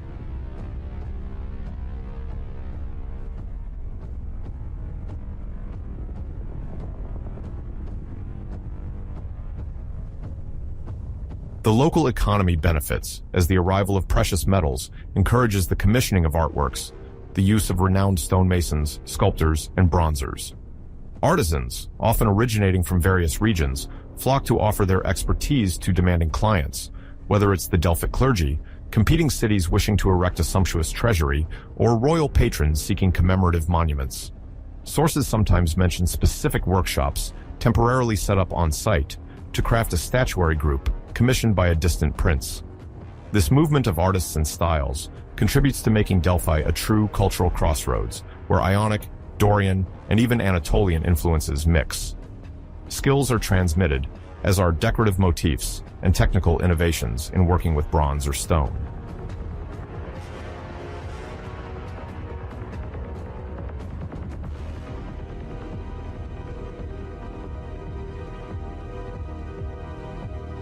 Moreover, the sacred mediator role that Delphi embodies takes on a new dimension with the arrival of great foreign donors.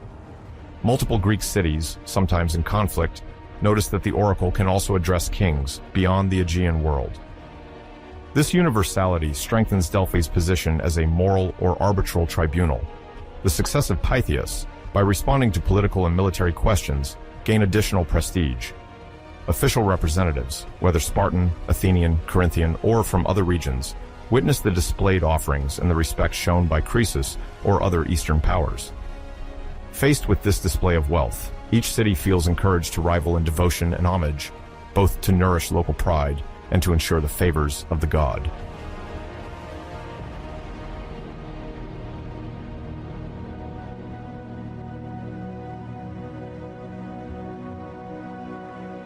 Sacred diplomacy then begins to play a key role in geopolitical balance.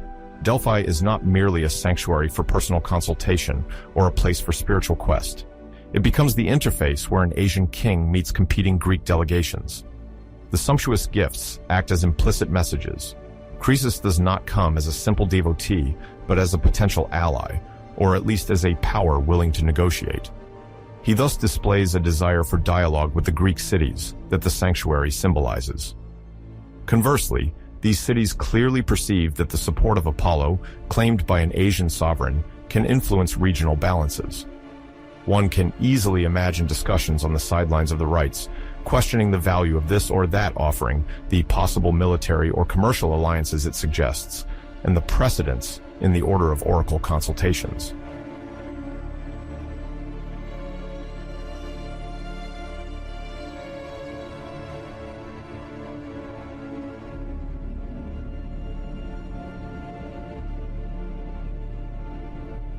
This convergence of interests, highlighted by the flow of gifts from Lydia, consolidates Delphi in its pan-Mediterranean vocation.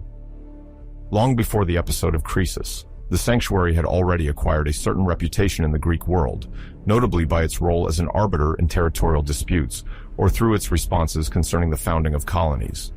However, the approach of the Lydian king creates a much wider halo effect. Caravans from Asia Minor, laden with treasures destined for Apollo, are watched with fascination. The gifts of Croesus are not just a set of precious objects. They represent the idea that, even far from the cities of mainland Greece, the Delphic prestige exercises a form of spiritual sovereignty over all those who believe in the power of oracles. By choosing Delphi as the recipient of his largesse, Croesus participates in the unprecedented expansion of the sanctuary's audience, which now interests both the elites of Ionia and the great kings of the East.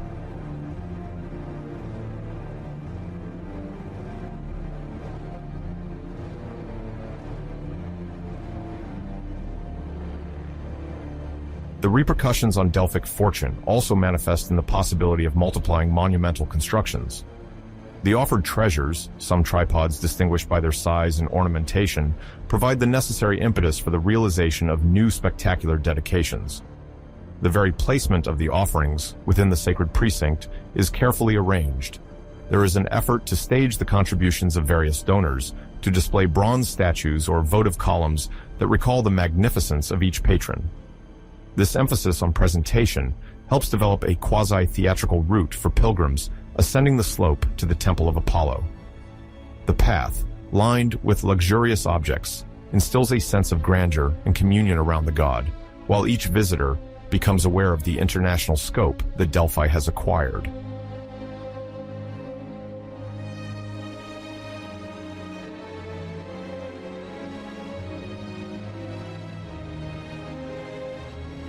Indeed, even though consulting the oracle remains a highlight of the journey, many visitors also come to the sanctuary to admire the offerings, uncover the engraved inscriptions, and sometimes negotiate agreements behind the scenes. In a world where commercial and political negotiations frequently intertwine with the religious, the lavish gifts brought by Croesus act as a catalyst. Conflicts are no longer just arbitrated between the cities of the Hellenic Peninsula. New players are emerging, and Delphi becomes a point of reference for anyone wishing to legitimize their actions or conquests through Apollo's word. The stories of this generous king, paired with an oracle that is both precise and obscure, fuel the aura of mystery surrounding the Pythia and strengthen the conviction among many peoples that one cannot ignore the verdict delivered in this place.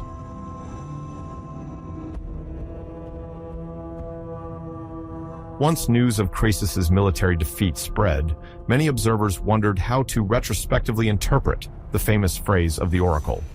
Some laughed at the Lydian king's naivety, unable to discern its conditional nature, while others praised the Apollonian subtlety, able to predict while ensuring not to trap the consultant into a single path of interpretation. Nevertheless, the legend of the initial test, successfully passed by Delphi, and that of the sumptuous gifts now displayed in the sanctuary, leave an indelible impression. The story of Croesus illustrates the dual function of the oracle, a potential advisor, but also a judge whose word can turn against those who do not fully understand it. The international fame of the sanctuary is exponentially increased as, for the first time, a major Asian sovereign transfers treasures of incomparable value to the Temple of Apollo, making Delphi a center of spiritual, diplomatic, and economic attraction for the entire Mediterranean.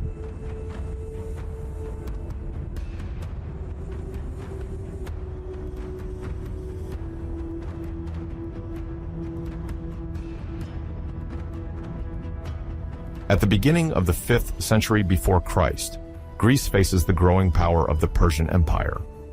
Xerxes, heir of Darius, prepares a large-scale expedition to subdue the Hellenic cities. In this tense climate, Athens turns to Delphi for Apollo's advice. The first oracles are dire. The city must resign itself to ruin and has little hope for salvation. Yet, a second consultation brings unexpected hope. According to the Pythia, only wooden walls can protect Athens. This Sibylline formula confuses the citizens, some believing they should build palisades around the Acropolis, others suggesting a general evacuation. no clear agreement emerges, and anxiety grows in Attica.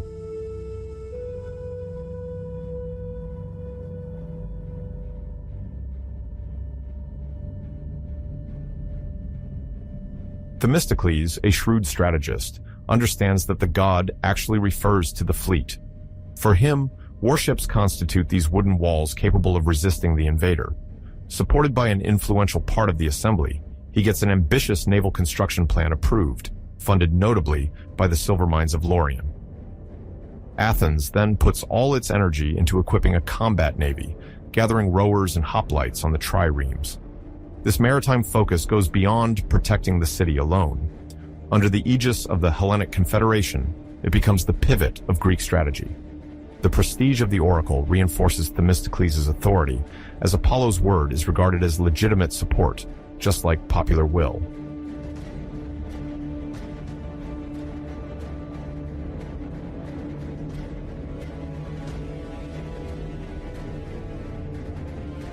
In 480 before Christ, Xerxes leads his troops through Macedonia and Thessaly. Anxiety grows in all the cities, and Delphi is overwhelmed with supplications. Many fear the destruction of the sanctuaries, as the Persian army's advance seems inexorable. In Athens, the newly formed fleet gathers in the waters near Salamis, ready to intercept the enemy. The Peloponnesian cities, in turn, prepare to defend the Isthmus of Corinth.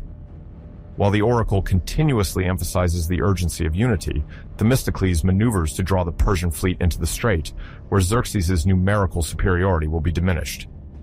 Religious fervor fuels the courage of the rowers, convinced that they are fighting for the survival of Hellenism under Apollo's watchful eye.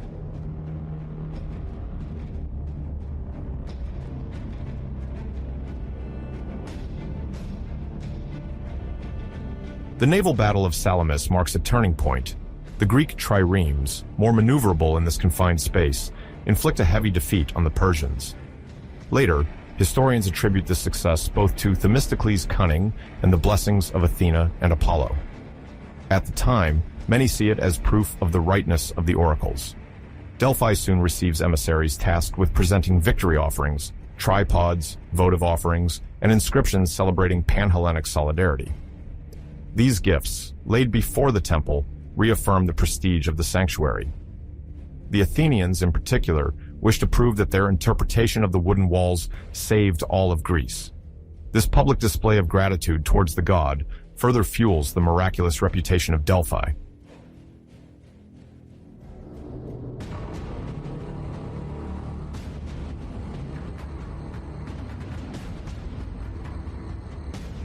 Meanwhile, the Spartans distinguished themselves with their legendary sacrifice at Thermopylae.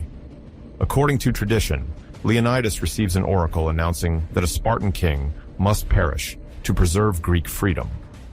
Accepting this fate, he leads his men in a desperate fight against the Persian vanguard. The heroic resistance, though broken, delays the enemy advance and exalts the collective spirit. Delphi acknowledges this act by receiving once again offerings intended to celebrate Spartan courage. Statues of warriors and reliefs depicting the bravery of the 300 perpetuate a message of Pan-Hellenic communion.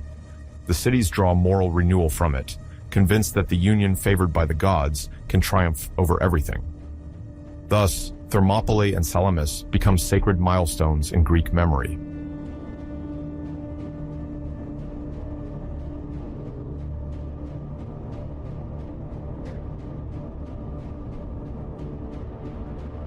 The sanctuary itself embodies this sacred union.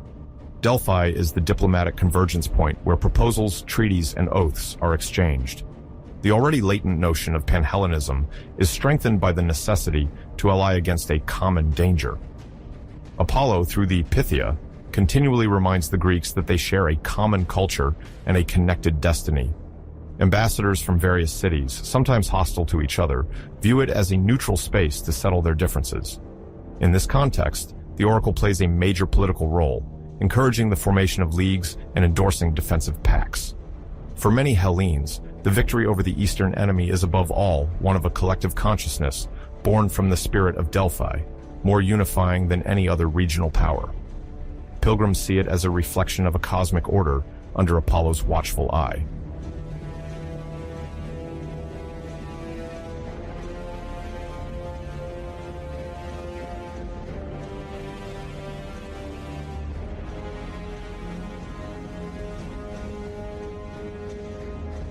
After the rout of Salamis, Xerxes retreats, leaving behind garrisons that will be defeated at Plataea and Mycale in 479. Each military success reinforces Delphi's position as a moral arbiter and symbolic center. The victorious cities, in a sign of gratitude, erect monuments there to celebrate their bravery and divine support. The gold or bronze tripods, sometimes topped with a serpentine column, evoke the united power of the Greeks. Some dedicators engrave their names, seeking to perpetuate the memory of their exploits. Others establish commemorative festivals to honor Apollo, the patron of resistance. The Oracle, on its part, continually insists on the necessary harmony between cities. The accumulated offerings form a true pan-Hellenic treasure, displayed for all to see. Each offering symbolizes a spiritual alliance, stable against political dealings.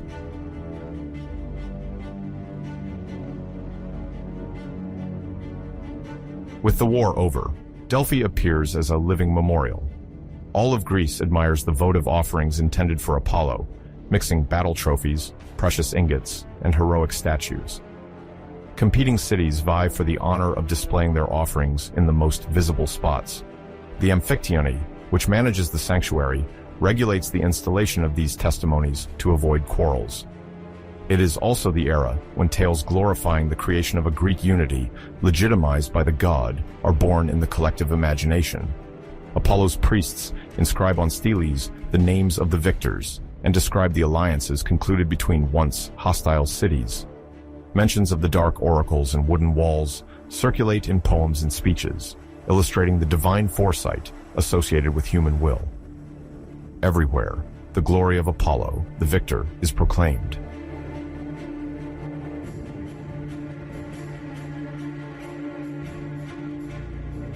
Shortly after, to unify the memory of these struggles, collective monuments were erected.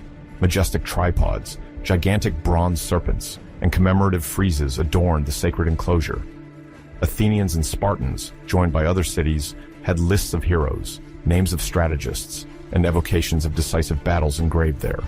Each dedication testified to the recognition of divine power that guided the Hellenes. The coiled serpents, symbolically merging multiple cities, reminded that only the alliance could overcome the Persian threat. On their spirals, inscriptions celebrated Apollo's protection and the sealed union.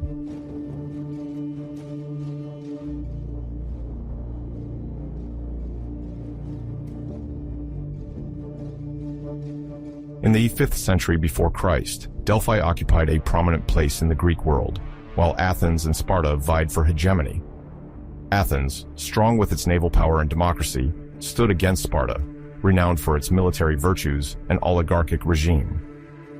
In this climate, the sanctuary of Apollo became a major political issue, as each of these city-states tried to obtain primanti, that is, the right to consult the Pythia, priestess inspired by the god, first. The Spartans saw it as confirmation of their ancient piety, while the Athenians aspired to assert their cultural prestige after the Persian Wars. On the sacred way, the statues and treasures dedicated by each testified to the race for influence that animated the competing cities.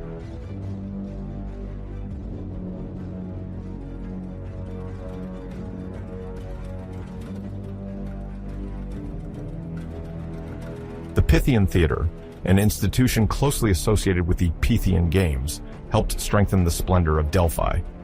On the stone tiers set against the slope of Mount Parnassus, crowds gathered to attend competitions of tragedy, comedy, and music. The authors, often influenced by Athenian tradition, competed in talent to extol myths and moral values. Lyric poetry and hymns to Apollo held a prominent place, highlighting the divine inspiration that animated the sacred city. Great virtuosos of the flute and the cithara performed in front of a demanding public, conferring upon the sanctuary a reputation as a high cultural center. The winners, crowned with glory, saw their fame extend far beyond Phocis, consolidating the pan-Hellenic influence of the site.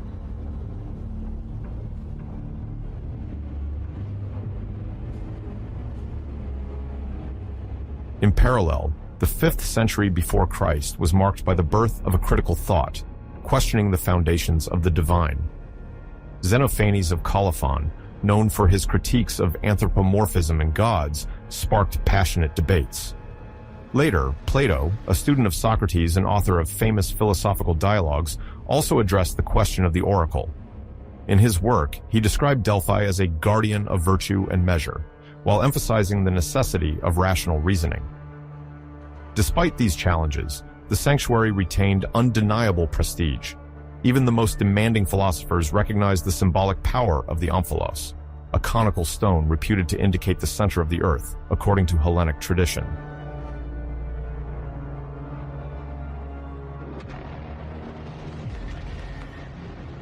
In this context, Delphi remained a moral arbiter, whose role surpassed mere oracular function. The sanctuary exercised a sacred right through the Amphictyony, a league of cities ensuring the protection and respect of sacred properties.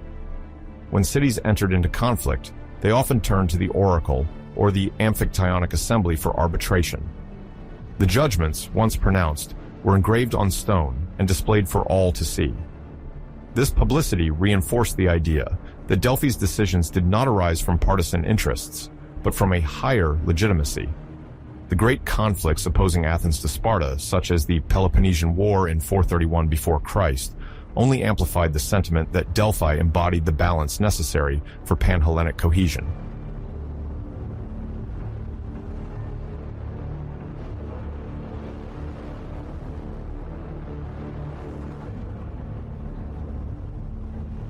Beyond the institutional framework, the economic activity of the sanctuary unfolded through a network of workshops and merchants. Skilled artisans, specialized in sculpture, ceramics, or goldsmithing, frequently received orders from cities wishing to honor Apollo with prestigious offerings. Pilgrims flocked in great numbers, especially during the quadrennial Pythian festivals, enlivening the streets lined with shops. Rudimentary inns emerged to accommodate visitors coming from sometimes distant lands, such as Greater Greece, present-day southern Italy, or Sicily. The ritual sacrifices also required a constant supply of animals, with goats being the primary means for oracle consultation.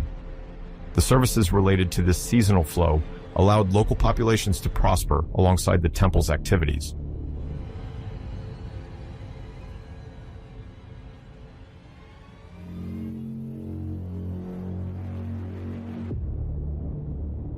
The rise of these activities broadens the audience of Delphi and encourages the creation of even more ambitious works of art.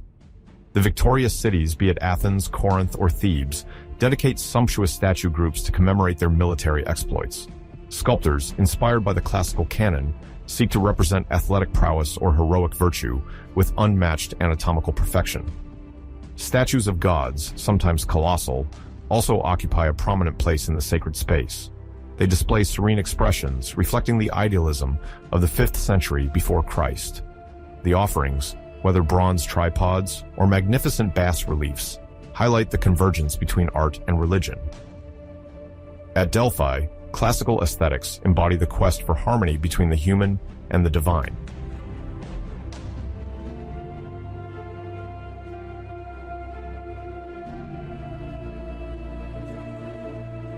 Meanwhile, the Pythian theater continues to attract composers and playwrights in search of recognition.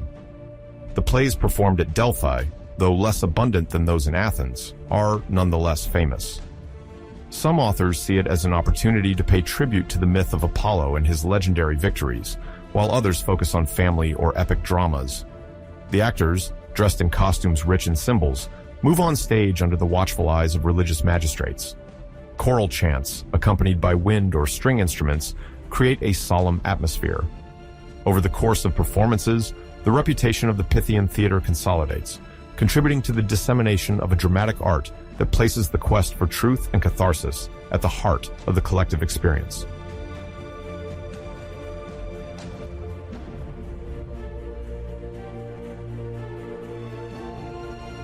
Despite these artistic and religious successes, political tension remains palpable. Athens, after building its maritime empire, goes to open war with Sparta in 431 before Christ. Both camps court the oracles of Delphi, hoping to obtain a favorable omen or moral support from the Pythia. The Spartans claim their ancient roots and remind that they have often been the protectors of the sanctuary. The Athenians, on the other hand, rely on their cultural supremacy to justify their expansion. In this tense climate, Delphi strives to maintain an apparent impartiality, although some cities sometimes denounce a latent bias. The gifts offered to the temple then take on a highly symbolic dimension. They manifest the desire to ensure the benevolence of Apollo and, by extension, political supremacy.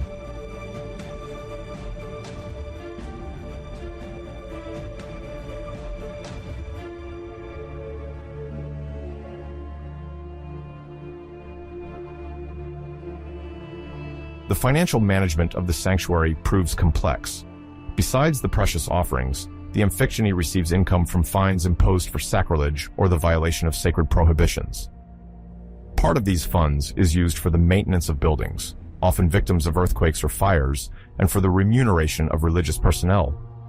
Expenditures also include the organization of competitions and the diplomatic reception of envoys. In the 5th and 4th centuries before Christ, constructions multiply. The main temple is restored after major damage. New treasuries are erected to house votive offerings, and the accesses leading to the theater are arranged. Each architectural project becomes a visible sign of Delphi's influence while affirming the superiority of the dedicating city.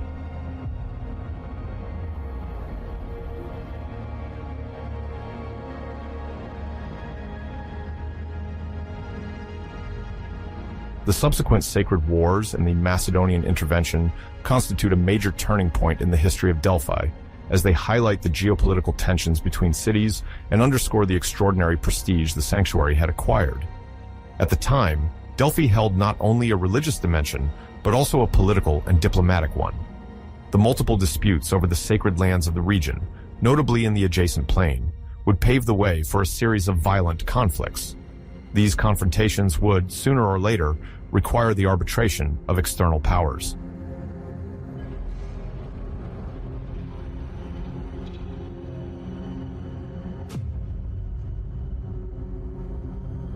The main contention concerned the fines pronounced during the previous sacred wars, as well as the ownership of the surrounding fields, declared inviolable and reserved for the worship of Apollo. However, some cities refused to pay these sums or sought to exploit these consecrated lands for economic purposes. Gradually, simple financial disputes degenerated into profanations perceived as a challenge to religious authority. Rival factions then exploited these transgressions to mobilize allies and fuel a climate of almost permanent tension in the Phocian region.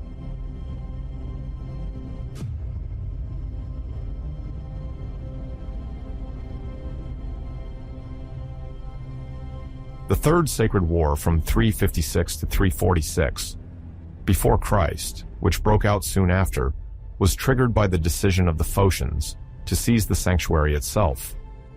The Phocian leaders, led by Philomelos, justified this intrusion by citing an old territorial claim and an act of self-defense against the Amphictyony. In reality, seizing Delphi also allowed them to get their hands on the treasure accumulated over the centuries. The Phocians then found a way to finance their armies, even going so far as to melt down some of the most precious offerings to extract metals and wealth.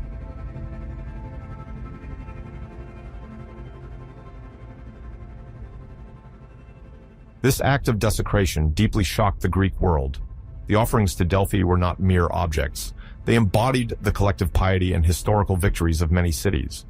Melting them down amounted to denying the sanctity of the place and appropriating a symbolic capital of inestimable value. This blasphemous use of the Delphic treasure prompted firm condemnations from neighboring states. The Amphictyonic League, which traditionally represented the alliance of the peoples protecting Delphi, sought to punish the Phocians and restore sacred legitimacy.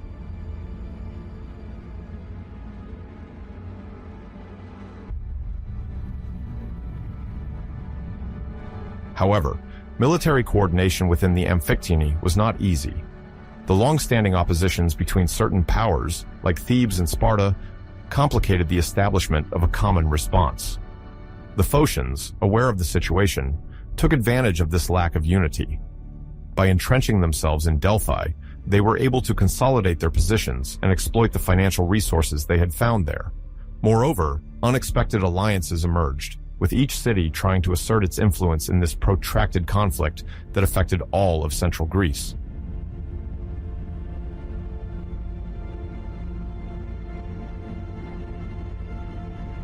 call for a foreign power became inevitable to untangle this mess and restore the authority of the sanctuary. Philip II of Macedon, who was already emerging as a major player in the north, saw in the Delphic crisis an opportunity to present himself as the defender of pan-Hellenic order.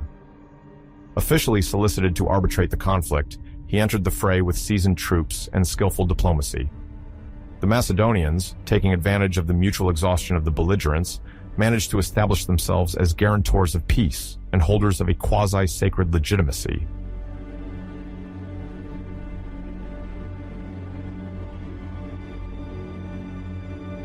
Philip II did not act solely out of sincere devotion to Apollo. His intervention in central Greece responded to a precise political calculation, consolidating his influence over the cities and posing as an infallible arbitrator. After long and sometimes obscure negotiations, he obtained permission to move further into Phocian territory. Hostile cities were subdued or sided with the Macedonian king, hoping to escape the reprisals of the Amphictyony. Gradually, Philip gained ground and assembled the elements necessary for a total victory.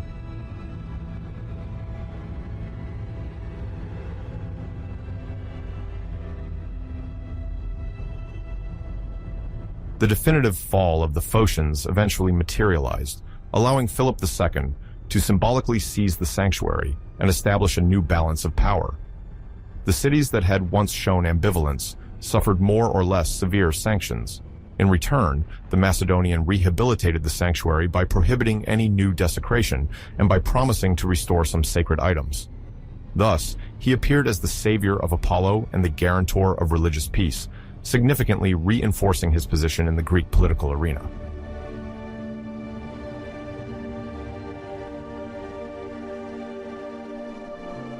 In the aftermath, the Amphictyony was reformed to reflect the new hierarchy imposed by Macedon. The seats in the Amphictyonic Council, once attributed to various historical cities, were partially redistributed in favor of Philip's allies or protégés. The Phocians, considered guilty of sacrilege, saw their political weight radically diminished. This reorganization aimed to consolidate the status quo and place the sanctuary under Macedonian control. From now on, no major initiative could be taken without the tacit or explicit approval of the King of Macedon.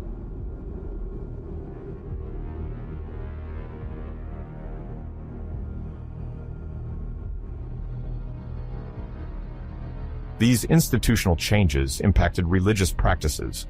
New priests, sometimes aligned with the Macedonian cause, were appointed to oversee the rituals in honor of Apollo. The reconstruction of some structures damaged or neglected by the war was initiated, often financed by contributions from Philip or his allies. Royal dedications, sometimes ostentatious, displayed the generosity of the sovereign while exalting his power. The Macedonian offerings, whether statues, tripods, or honorific inscriptions, highlighted the new dynasty as the sanctuary's protectors.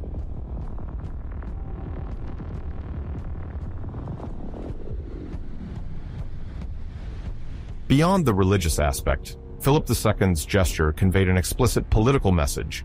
Whoever controls Delphi holds the spiritual center of Greece and, by extension, a form of moral supremacy. To the eyes of many city-states, the Macedonian king became the indisputable agent of divine will, legitimized by the Oracle and the rites. Although certain Greek powers continued to harbor competing ambitions, most had to admit that Delphi was now under the aegis of Macedonia. This did not mean the end of resistance, but marked a notable shift in power.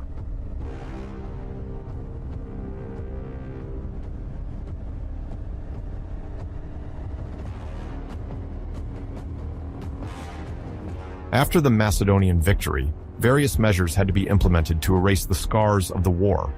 The sanctuary, sometimes damaged or abandoned, benefited from a phase of redevelopment. Craftsmen were hired to restore the bas reliefs, damaged columns, and toppled statues. New inscriptions, commissioned by Philip, celebrated the restored concord and reinstated the sacred memory of the place.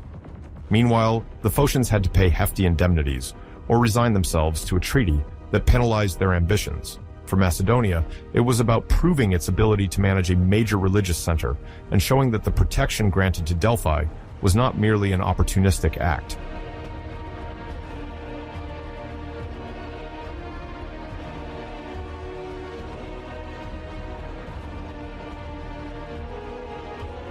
Macedonian control over Delphi endured, affirming Philip II's hegemony and preparing the ground for his son Alexander the Great. The Amphictyonic reforms remained in effect, reinforcing the sanctuary's role as a diplomatic and religious pivot. In practice, Macedonia now controlled the mechanisms of the oracle's consultation, indirectly influencing the political orientations of the city-states. While some Greeks viewed this oversight with suspicion, others saw it as a guarantee of relative stability. The sanctuary maintained its sacred function, but it was evident that Delphic independence had suffered an irreversible setback. Thus, the Macedonian intervention durably transformed the power dynamics around the navel of the world. The city-states now looked to Pella to guide their decisions.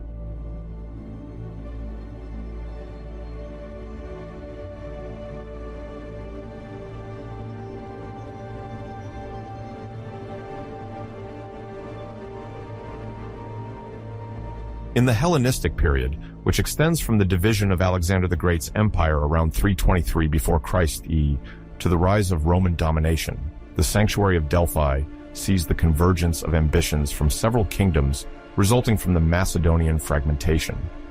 The dynasties of the Seleucids, Attalids, and the Ptolemies consider Delphi an ideal showcase to display their power while linking themselves to the pan-Hellenic heritage embodied by Apollo. Each lineage, reigning from distant capitals like Antioch, Pergamon, or Alexandria, seeks to prove its legitimacy through monumental offerings.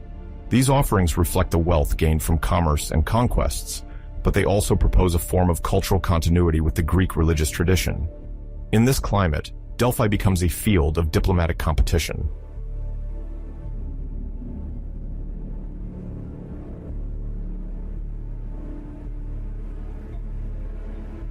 The Seleucids, settled in the Near East and favored by access to the rich trade routes of Mesopotamia, invest in vast constructions and boast of their ties to oracular practices. They erect porticos or votive monuments bearing their royal symbols, thereby ensuring recognition from pilgrims and the attention of Delphic priests. The Attalids, rulers of Pergamon and Asia Minor, rely on artistic refinement to distinguish themselves. Their gifts, often in the form of heroic statues or finely sculpted friezes, emphasize the alliance between their lavish court and Apollo's prestige. As for the Ptolemies, kings of Egypt founded by Ptolemy, they strive to recall the aura of Alexandria, a cosmopolitan city housing the famous library where scholars and academics meet.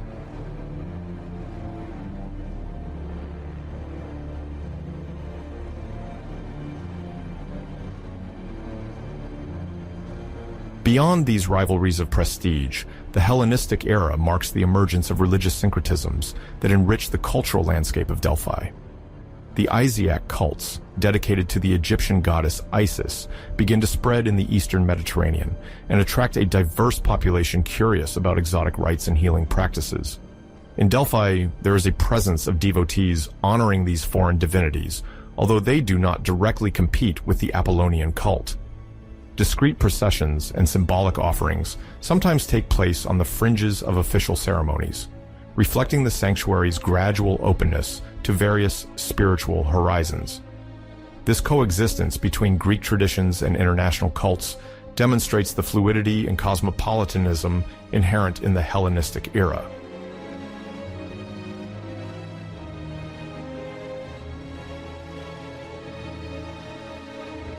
The rise of these parallel cults does not, however, signify the marginalization of Apollo, as the site remains primarily devoted to the oracular god.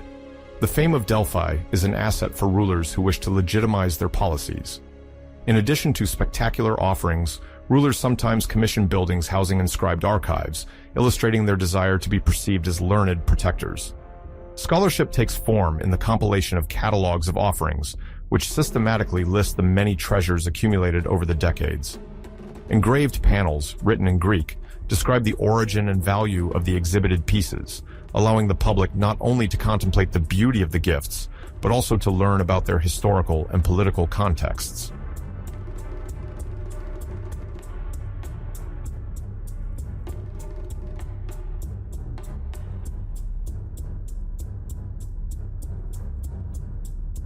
Within the sanctuary itself, treasuries intended to house these offerings are being redesigned to reflect evolving tastes and artistic trends.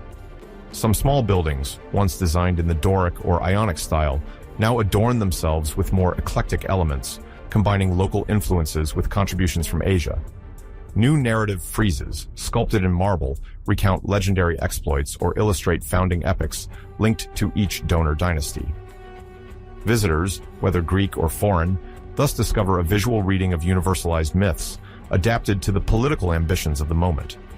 Each treasury becomes a showcase of creativity and a diplomatic statement, aiming to impress passing ambassadors and strengthen alliances.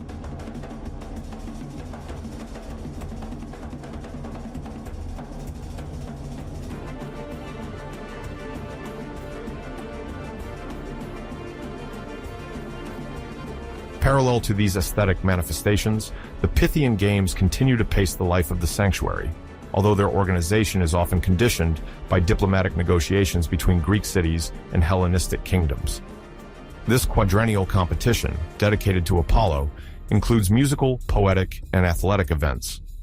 The winners, celebrated with laurel wreaths, may benefit from the patronage of princes eager to make their protégés shine. Through these rewards, monarchs intend to promote the recognition of their cultural patronage while forging ties with the cities that send their champions. Moreover, diplomatic acts, such as proxenies, meaning statuses granted to foreign representatives, multiply in the wake of these sporting events.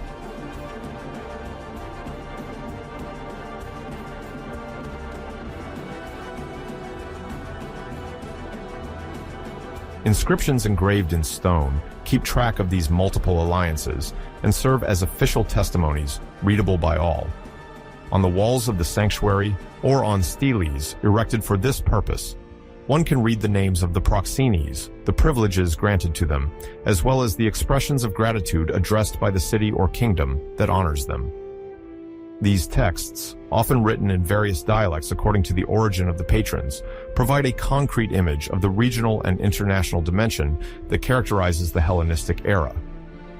Sometimes, commercial agreements or peace treaties are also engraved, reminding that the spiritual prestige of Delphi acts as a lever of influence in the geopolitical affairs of the Eastern Mediterranean.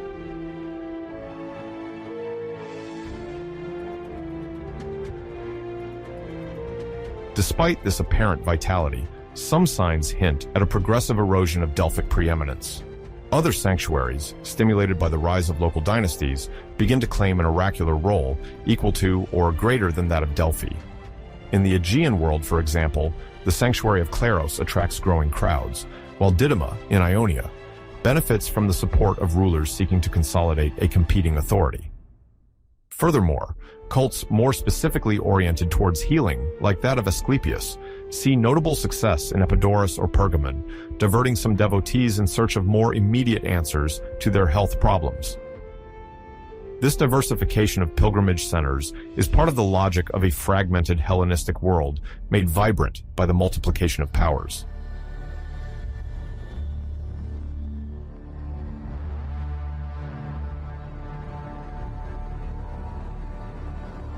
Moreover, royal piety, while it allows for the erection of sumptuous monuments, is not exempt from fluctuating political motivations. Sovereigns, preoccupied with succession wars or border rivalries, may cease funding their offerings to Delphi as soon as their alliances change or their military priorities evolve. Large donations sometimes abruptly cease, leaving buildings unfinished or ornamental projects interrupted. In this environment, the sacred influence of Delphi depends closely on the patrons who support its splendor. Yet, as dynasties succeed one another and new contenders emerge, the continuity of such a costly cult is no longer guaranteed. Signs of decline then manifest in the more episodic attendance of the Pythia and the decrease in offerings.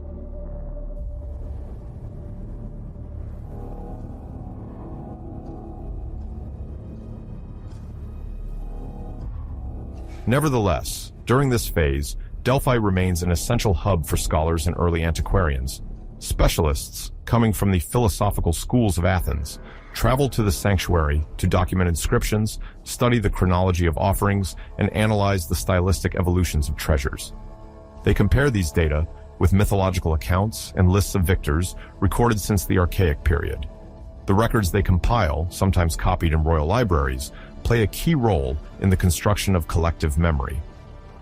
Through this meticulous collection work, Delphi gradually transforms into a field of historical investigation, where material vestiges, oracular traditions, and scholarly narratives intertwine.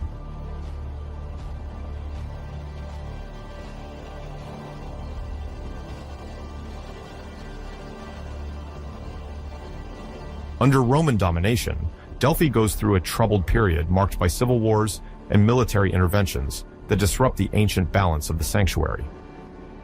In 86, before Christ, Lucius Cornelius Sulla, a Roman general engaged in a conflict against the supporters of Caius Marius, decides to assert his authority in Greece. While the war rages, he sends his troops into the region of Phocis, where Delphi is located. Ancient accounts indicate that Sulla, in urgent need of funds to pay his soldiers and finance his campaigns, authorizes withdrawals from the sacred wealth accumulated over centuries. Some historians believe it was not a systematic looting, as Sulla, an educated man, knew the spiritual value of the site. However, several offerings of great value, such as bronze statues or precious objects, are removed from the Temple of Apollo and sent to Rome to be melted down or sold. This traumatic episode provokes a general outcry among the Greeks, who see the symbolic bond uniting their cities shattered. Even though the sanctuary is not entirely devastated, Sulla's operation durably affects Delphi's cult economy. Sacrifices become rarer due to the lack of abundant resources, and priests have to adapt to a new political reality. Rome becomes an essential interlocutor, at times imposing its presence in this land, once protected by Apollo's prestige.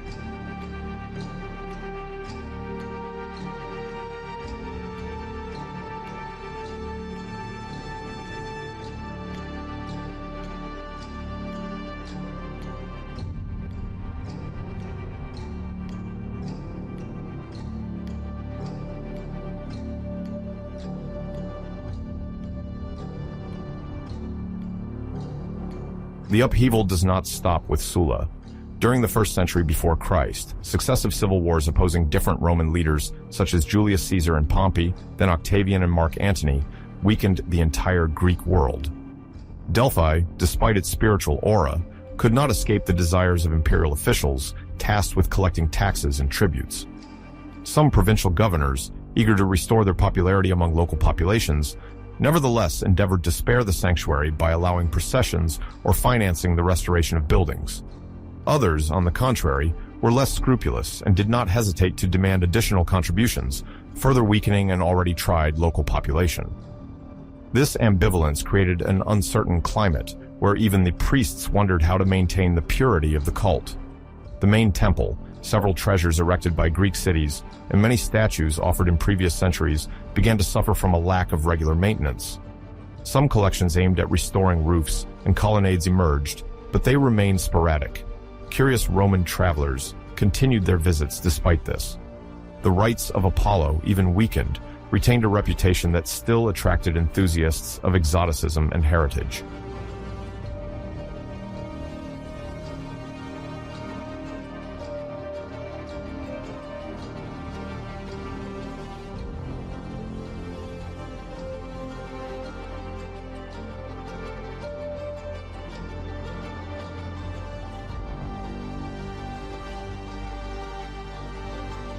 Under the Principate, Rome's grip gradually transformed into a centralized imperial regime. Some emperors showed sincere interest in the cultural heritage of Greece, while others considered the sanctuaries as reservoirs of wealth or tokens of prestige. Nero, who reigned from 54 to 68 Anno Domini, made a trip to Greece in 66. A fervent admirer of Greek art, he claimed to be a poet, singer, and actor. He wished to shine in contests and present himself as a benefactor of the cults. However, his relationship with Delphi turned out to be ambiguous. Sources report that he had certain statues removed that were deemed contrary to his tastes or outdated. He also allegedly transferred some precious offerings to Rome, sometimes seeking glory through spoliations disguised as restorations. It is noted, however, that he sponsored minor works to embellish the access roads around the sanctuary. This paradoxical policy reflects Nero's desire to exist as a Philhellenic artist while reaffirming Roman power. The priests of Delphi, unable to stand directly against the emperor, had to compromise with these confiscations. They hoped that the offerings taken from the temple would be compensated by the promised renewal in other areas of the site.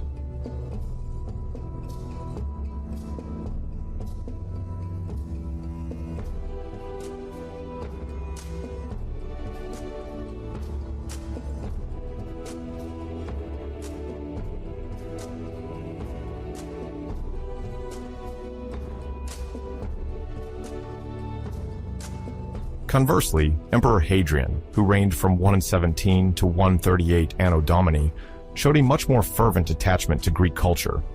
Nicknamed Graculus, meaning the Little Greek, by some more traditionalist Romans, he invested in the restoration of Pan-Hellenic sanctuaries, including that of Delphi. Ancient travelers mention imperial visits, during which Hadrian personally visited to contemplate the monuments dedicated to Apollo. He financed the restoration of several porticos, contributed to the development of roads leading to the Castalian Spring, and supported the partial restoration of some treasures crumbling under the weight of the years. His visit illustrates the symbolic dimension the sanctuary retained, despite the vicissitudes of the times. To be recognized as a benefactor of Delphi was to draw from a reservoir of legitimacy inherited from Greek history while marking imperial benevolence towards Hellenic cities. The local elites, in return, expressed their gratitude in thanksgiving inscriptions, recalling that the emperor was now the guarantor of the sacred balance.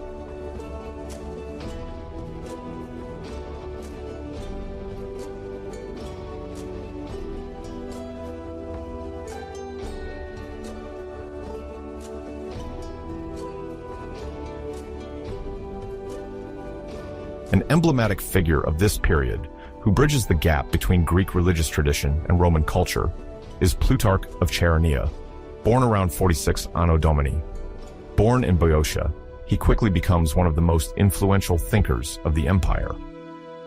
A Platonist philosopher, essayist, and biographer, he plays a crucial role at Delphi as a high-ranking priest. His experience at the heart of the sanctuary prompts him to write several famous treatises, like On the E at Delphi, where he attempts to explain the mystical meaning of the letter E engraved in the temple of Apollo. He also questions, in other essays, the alleged scarcity of oracles, addressing the issue of Apollo's silence. According to him, prophetic voices may have changed form or become less numerous, either because the gods are addressing humanity in a new way, or because people no longer possess the sacred attention of the past. Plutarch thus embodies a learned priest at the juncture between philosophical reflection and cultic fervor. In his view, Delphi remains a unique place where divine presence continues to manifest, even if popular enthusiasm wanes and imperial authority has altered some rituals.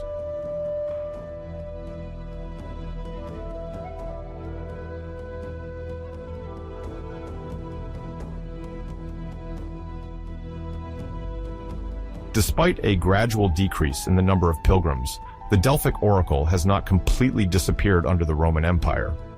Emperors or provincial governors still occasionally seek divine confirmation to legitimize political decisions.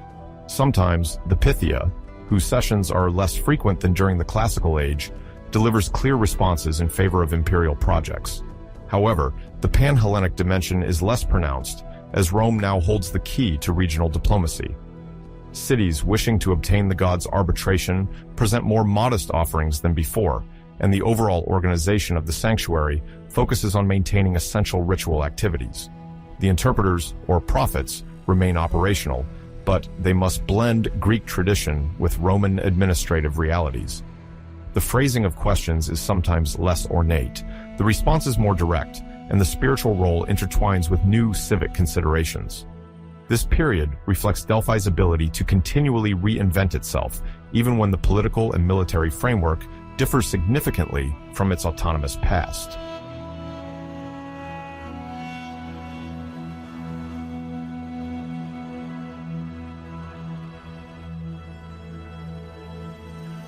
The surrounding urban landscape also undergoes gradual changes. Access roads damaged by earthquakes or erosion are sporadically maintained, often dictated by imperial directives, or funding from imposed contributions. When a generous emperor or a Roman magistrate eager to win local favors decides to invest, pavements are raised, retaining walls are built, and stairways leading to terraces are repaired. However, these works do not always aim to restore the monumental scale of the archaic or classical periods. On the contrary, they are rather intended to ensure a minimal stability for the remaining processions and ceremonies. The Temple of Apollo, rebuilt multiple times after natural disasters, is now in a decent state, but no longer enjoys the same collective devotion as in previous centuries. Nevertheless, there are efforts to clean the Adyton area and to consolidate the colonnades, indicating that the worship of Apollo has not lost all its importance. The theaters and stadiums, once enlivened by great competitions, now host more infrequent events, sometimes repurposed into Roman spectacles.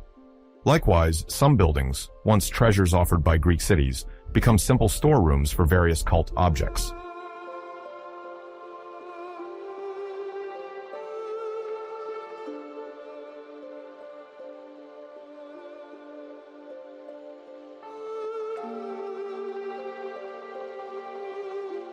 An essential testimony to understanding daily life in the sanctuary during this period lies in the inscriptions engraved on stone.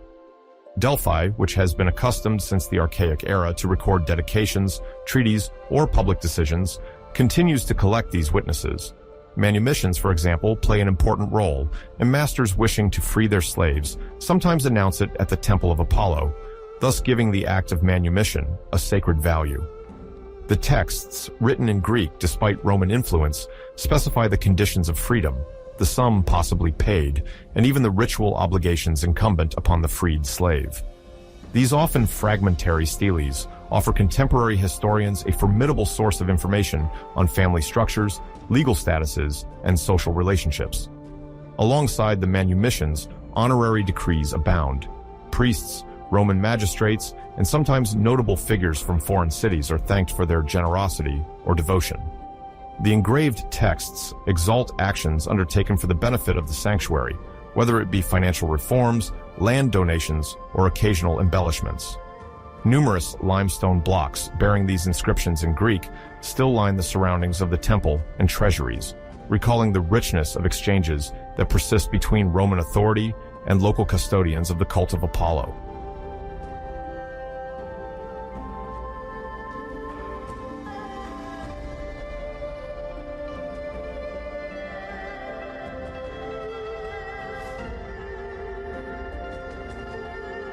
At the heart of the sanctuary of Delphi, two maxims engraved on the outer wall of the pronaos of the Temple of Apollo have transcended the centuries: know thyself and nothing in excess. These phrases, attributed by Greek tradition to the seven sages, embody one of the most influential legacies of ancient thought. They are not limited to mere ornamentation or moral adage, but refer to a deep reflection on the human condition, the role of moderation, and the quest for self-knowledge. For an international audience that might not yet have a precise perception of Greek civilization, it is important to recall that these short phrases were central to the public and private life of the city. As early as the 6th century before Christ, Delphi was already considered a spiritual authority, whose influence crossed the borders of Greek cities and extended to the most distant communities. Uttered during oracular consultations or recalled in political speeches, these maxims guided collective thought as much as individual actions.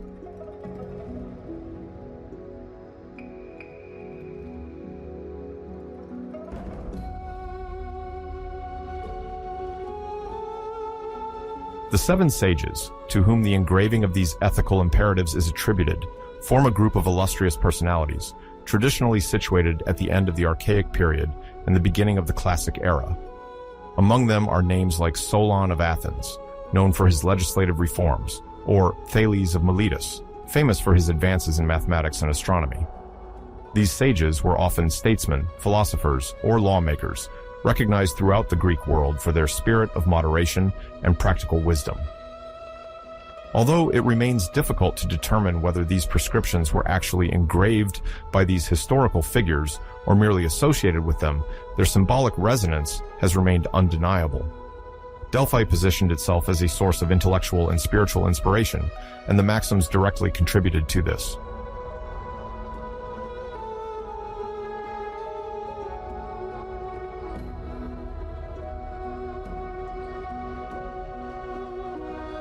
The pronaos of the temple, this room preceding the cella where the statue of the god resided, functioned as a liminal space. It was the area where devotees, before entering further into the sanctuary, could stop to purify themselves, kneel, or meditate. This privileged location of the maxims reinforced their sacred nature and educational reach. Every pilgrim was confronted with these injunctions even before entering the divine sphere. Know thyself urged deep introspection, while nothing in excess emphasized the need for moderation in all actions. In Greek thought, this notion of moderation or sophrosyn constituted an ideal of restraint, balance, and self-control. The two sentences thus formed a moral diptych, inviting both an awareness of one's limits and the mastery of one's passions.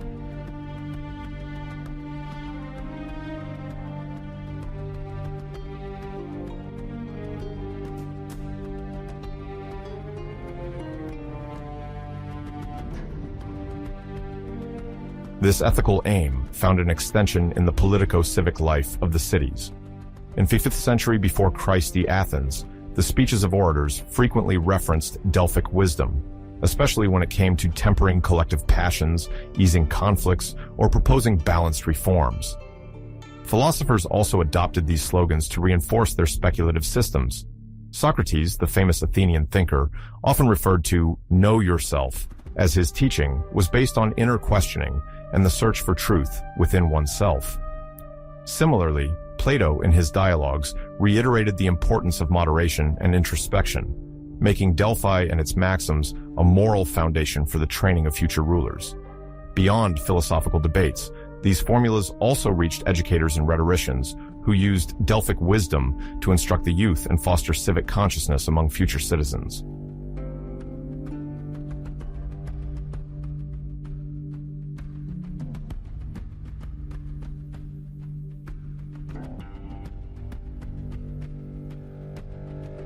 The pan-Hellenic vocation of Delphi further amplified this dissemination.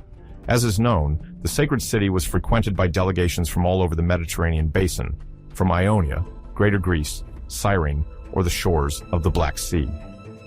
The Delphic maxims thus circulated with the pilgrims, as they returned home enriched with spiritual experiences and moral lessons. Some private dedications, found during archaeological excavations, and now partially exhibited in the Delphi Museum, testify to how individuals celebrated the role of the god Apollo in a miraculous healing, a political success, or a sporting victory, often invoking the virtues of moderation and introspection. These dedications reveal how the religious aspect combined with a celebration of prudence and self-knowledge, principles intended to guide the individual in all areas of life.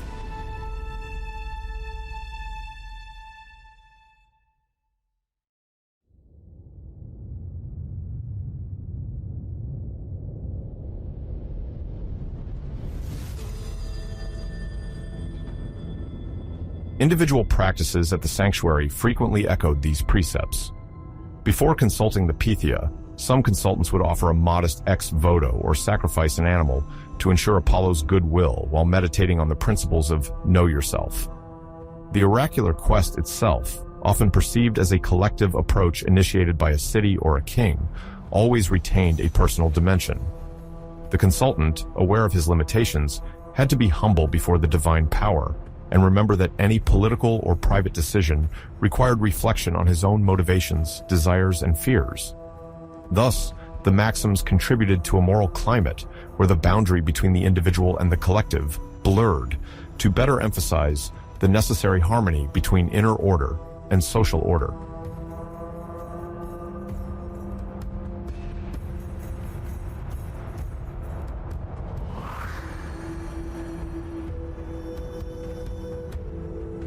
Greek literature, for its part, multiplied the allusions to these sayings. In tragedy, we find characters who, by neglecting the wisdom of nothing in excess, fall into hubris, that disastrous excess that provokes the wrath of the gods. Tragic heroes, such as Oedipus or Ajax, often experience a brutal fall due to their pride, implicitly highlighting the importance of just measure. Among comedians like Aristophanes, these maxims could be referenced in the form of mockery or parody to question the hypocrisy of some citizens claiming to be wiser than they really were. Historians, whether Herodotus or Thucydides, did not hesitate to mention the necessity of prudence and moderation in conducting public affairs, sometimes referring to Delphi's reputation as a moral center. These references extended far beyond mainland Greece, as echoes of Delphic wisdom can be found in the historical and geographical writings of authors from Alexandria or Asia Minor.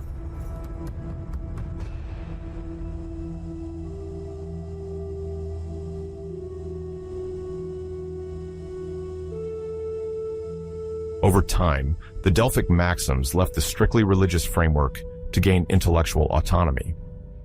They thus became central concepts of philosophical reflection, particularly among the Stoics and Epicureans, who emphasized self-control, self-sufficiency, and the proper appreciation of desires. Latin moralists, such as Cicero, Seneca, or Marcus Aurelius, also criticized or praised the idea of moderation and self-knowledge, often referring to the wisdom of ancient Greece. This transition from a sacred space to the literary culture reflects the attraction that Delphi exerted. Even when the Oracle lost its political influence, the reputation of its moral message remained intact.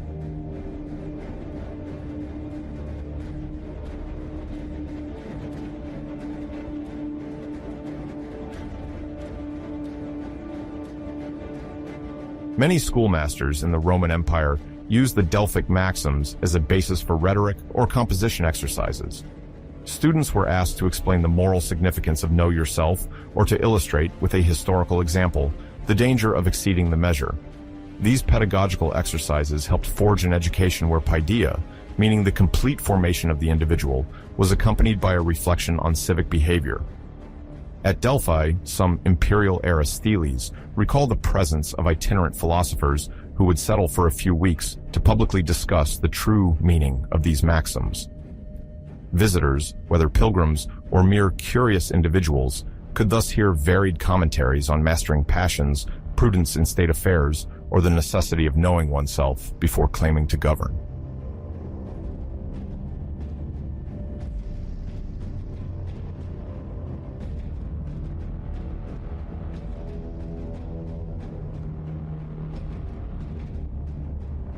In healing cults, it often happened that priests interpreted pains or afflictions as symbols of inner imbalance.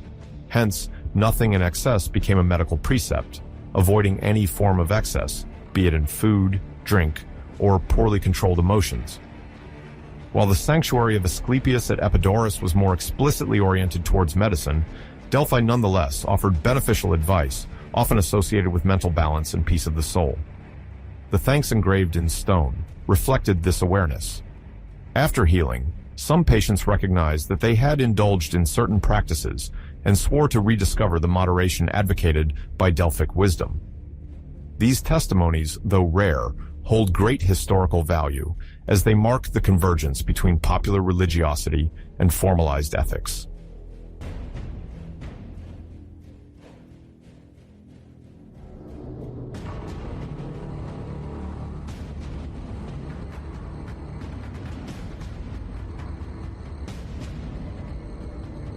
The successive transformations of the sanctuary, be it the architectural rearrangements in the Hellenistic period or the restoration works under Roman emperors, did not diminish the popularity of the maxims. Travelers who came to see the Temple of Apollo and its Adyton with their own eyes, whether it was still intact or already partially in ruins, often sought to locate these inscriptions. Although the original supports may have disappeared or been integrated into other constructions, the idea of this lapidary wisdom remained powerful enough to fuel narratives, commentaries, and scholarly debates. Throughout cultural renaissances in Byzantium, during Italian humanism, or through the grand tour undertaken by European elites in the 17th and 18th centuries, people continued to draw inspiration from Delphi, if only by reading ancient authors or contemplating the ruins.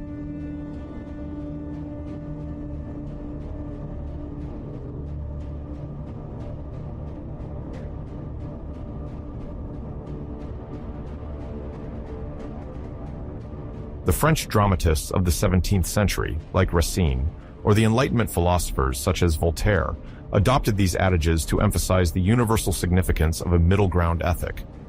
The expression of timeless wisdom contained in a simple, Know yourself particularly appealed to those seeking rational or universalist foundations for morality. Thus, in most scholarly libraries of modernized Europe, one finds treatises that analyze the original meaning of these maxims by confronting them with the developments of Christian thought or the new philosophical currents of the time. Even though, from a religious viewpoint, the transformation of the Roman Empire into a Christian empire relegated Apollo's oracles to the status of pagan antiquity, the moral legacy of Delphi transcended the centuries and integrated, in a more secular form, into Western culture.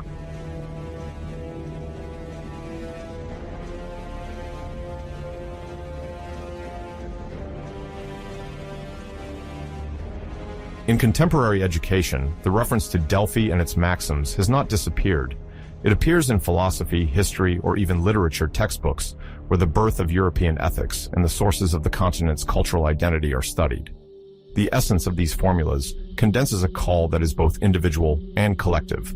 Before acting too rashly or swelling with pride, a person is invited to question themselves, to assess their capacities, and to respect the balance that ties them to the world and to others.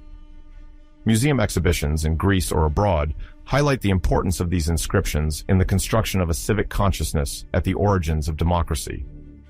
Visitors, observing the remains or reading the explanatory panels, can imagine the crowds of pilgrims, philosophers, and kings thronging before the temple, taking the time to ponder these life lessons.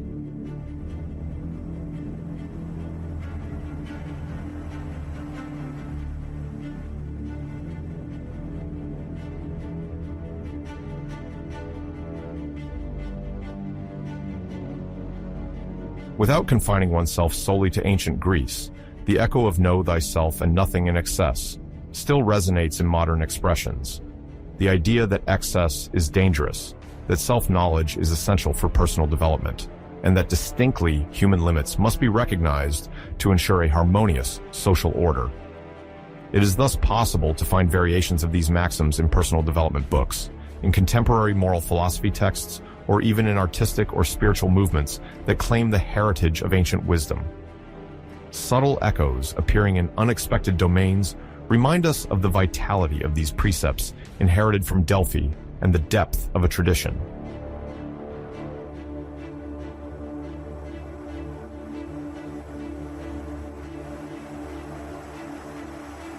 Christian authors, beginning with the Church Fathers, had to deal with this heritage. While they rejected pagan divination, they could not deny the edifying power of principles advocating moderation and self-examination. St. Augustine, for instance, adopted the phrase know thyself, integrating it into his theology of grace while redirecting its meaning toward the discovery of God at the core of the human heart. Other religious writers of the Latin Middle Ages, influenced by monastic tradition, invited withdrawal from the world and introspection, almost word for word echoing the Delphic injunctions. In Byzantine East, the memory of Delphi had partly faded, but the idea of moderation and self-knowledge advocated by ascetic authors remained largely in harmony with ancient teachings. Through these successive adaptations, a remarkable continuity is found. The Delphic spirit, detached from its ritual context, survived in the moral and spiritual register.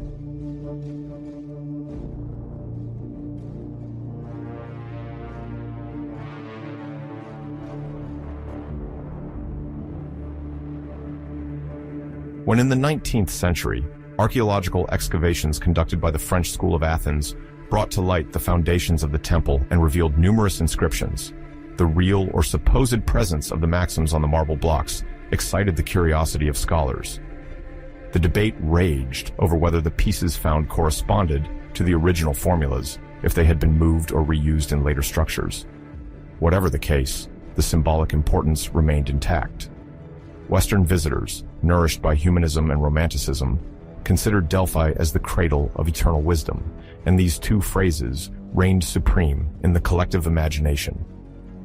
Travel guides from the last century still insisted on the obligation for any cultured traveler to contemplate the Delphic ruins with these two injunctions in mind.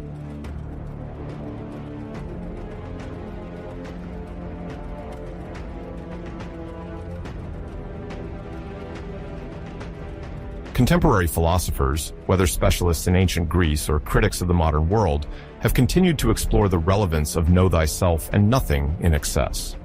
Some see them as the foundation of a universal ethic, detached from religious beliefs, while others prefer to highlight the specific historical context in which these maxims emerged. Moral pedagogy, in turn, keeps these formulas in reference.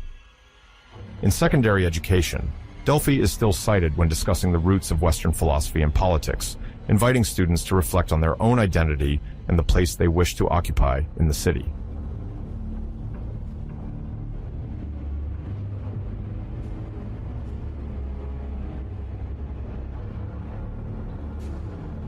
In academic circles, recent research also focuses on the concrete aspects of the reception of these maxims, what types of citizens or thinkers referred to them, how the formulas were taught in rhetoric schools, and how they were embodied in the legislation or jurisprudence of ancient cities.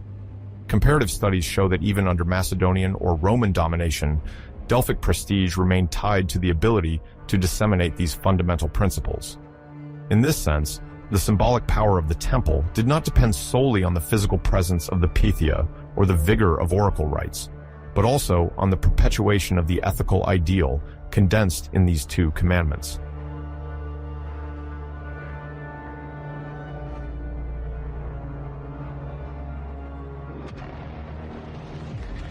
Historians finally emphasize that these lapidary sentences, which became almost anonymous over time, continued to inspire lawmakers, poets, and moralists.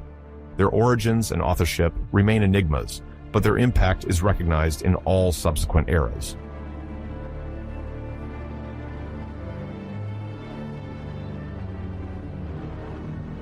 The end of antiquity, marked by the 4th and 5th centuries Anno Domini, sees Delphi entering a period of profound transformation. Once an essential spiritual center of the Greek world, the sanctuary is confronted with new religious and political forces. The pagan cults, which had structured Delphic life for centuries, now face the rise of Christianity, officially supported by the Roman Empire. The ancient ceremonies, oracles, and sacrifices, once deemed essential, begin to lose their luster.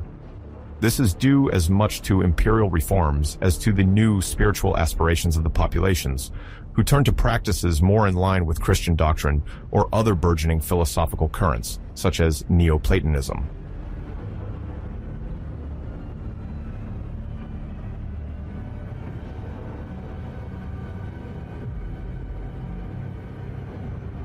During this period, several religious currents coexist and directly compete with the Apollonian heritage of Delphi. Some followers seek comfort in salutary cults, desiring physical and spiritual healing.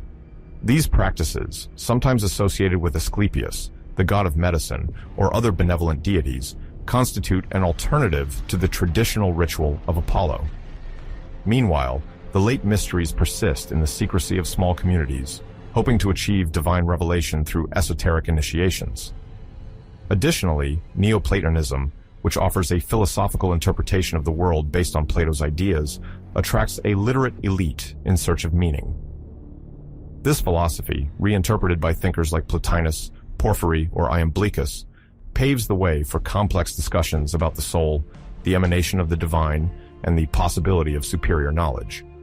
In this multifaceted context, the aura of Delphi, intrinsically linked to the god Apollo, must compete with these new interpretations.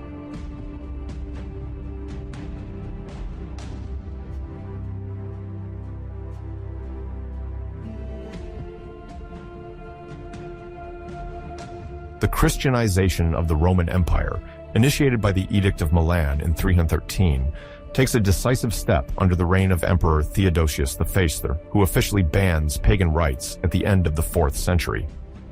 These imperial edicts specifically prescribe blood sacrifices, considered acts contrary to the Christian faith, and greatly limit official gatherings around the old sanctuaries. Gradually, Delphi loses its central role in oracle consultation.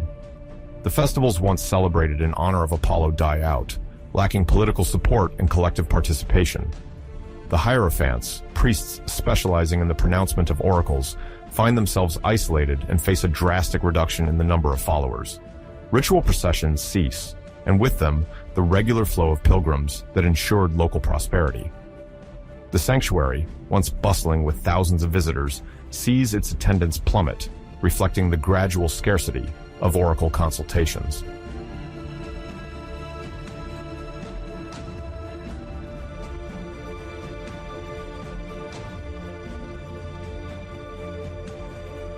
However, in the collective imagination of late antiquity, Delphi remains enveloped in ancestral prestige, having been the legendary place of divine inspiration. Several authors of that time mention the existence of a last oracle, an ultimate message that the Pythia would have delivered before falling silent forever. According to this literary tradition, the event would mark the definitive closure of the sanctuary and symbolically seal the end of a world governed by the Olympian gods. The sources remain fragmentary and sometimes contradictory. Some historians speak of an official act definitively overruling the cult of Apollo, whereas others see it as a slow decline, punctuated by sporadic revivals. Modern readers must keep in mind that the notion of the last oracle fits into an idealized construction of the past, fueled by religious controversies and the literary aspirations of the time.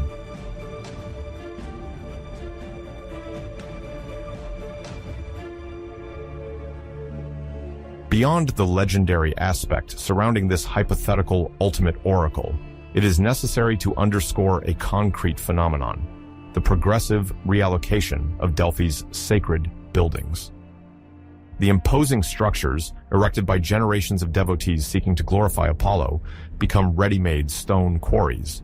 In a Roman Empire now dominated by Christianity, the construction of Christian edifices or the restoration of public buildings requires materials that are easy to procure.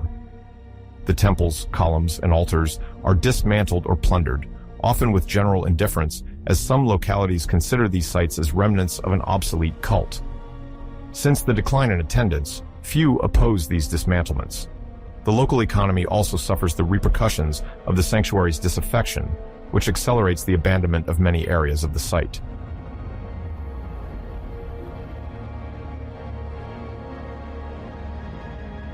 Despite everything, the fame of Delphi does not vanish suddenly.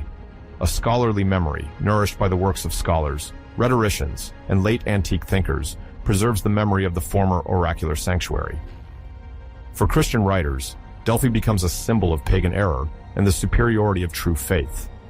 It also happens that some nostalgic pagan authors evoke the past glory of the place, to lament the closure or disaffection of traditional sanctuaries. Isolated travelers, imperial officials, scholars, or simple curious individuals passing through Greece still mention the ruins of a silent temple where, once, Apollo delivered his messages. However, these testimonies remain rare and, most of the time, tinged with regret about the vanishing of a now bygone era.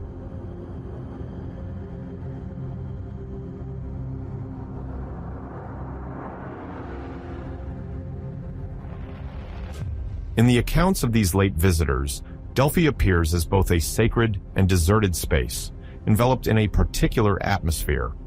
The site, located on the southern slope of Mount Parnassus, still seems impressive due to its panorama over the valley of the Pleistos and its proximity to the Gulf of Corinth.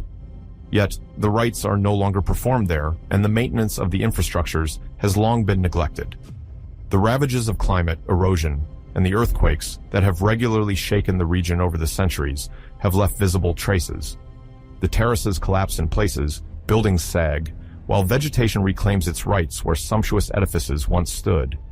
Even the Castalian spring, once revered for its purifying virtues, sinks into oblivion, losing its status as a mandatory ritual passage.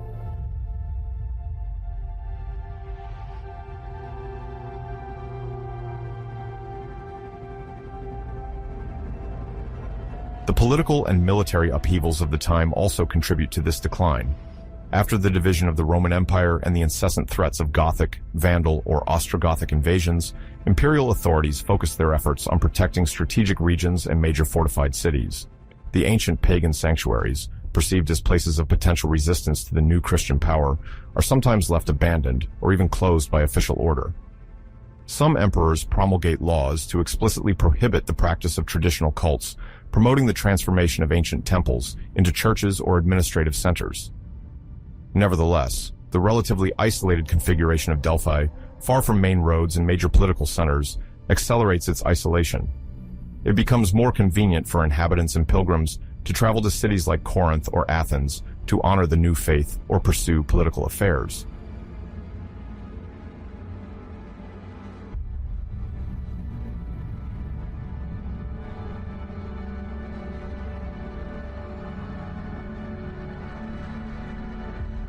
It is not excluded that, despite imperial edicts and the rise of Christianity, small rural communities might have continued to honor Apollo in secret. Nonetheless, the official hostility, fear of reprisals, and Delphi's isolation accelerate its transformation into a silent ruin. Gradually, monuments are dismantled, statues sold or melted down. Late antique travelers see it only as a moving relic, laden with memories. In collective memory, the last oracle symbolizes the definitive extinction of a millennial cult. Thus, deprived of its prophetic voice, Delphi is no more than an abandoned monument, evoking a past definitively over.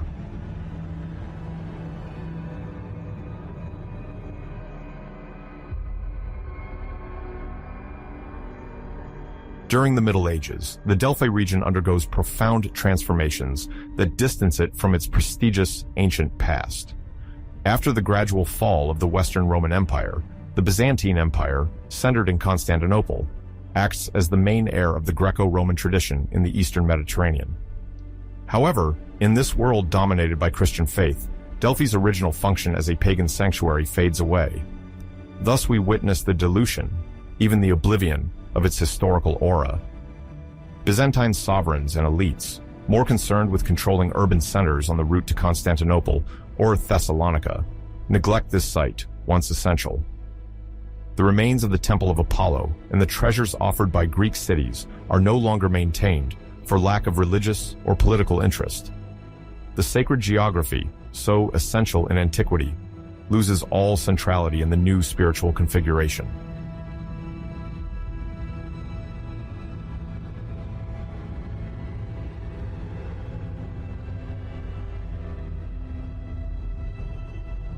In this context of decline, the habitat nevertheless sporadically maintains itself around the former sacred area. Small hamlets emerge, often composed of farmers, shepherds, and workers who exploit the surrounding lands. The slopes of Parnassus are arranged into rudimentary agricultural terraces, allowing the small-scale cultivation of grains or olive trees. Some toponyms of ancient origin persist, sometimes preserving the memory of the name of Delphi or a certain place associated with an ancient rite. Yet, most of the inhabitants are unaware of the historical splendor of the sanctuary of Apollo, content to live on these often inaccessible mountain slopes. The presence of the Byzantine Church, little concerned with pagan sites, does not encourage the conservation of ancient traditions. Thus, Delphi slowly enters the category of those places whose fame is limited to scattered remains, integrated into a discrete rural landscape.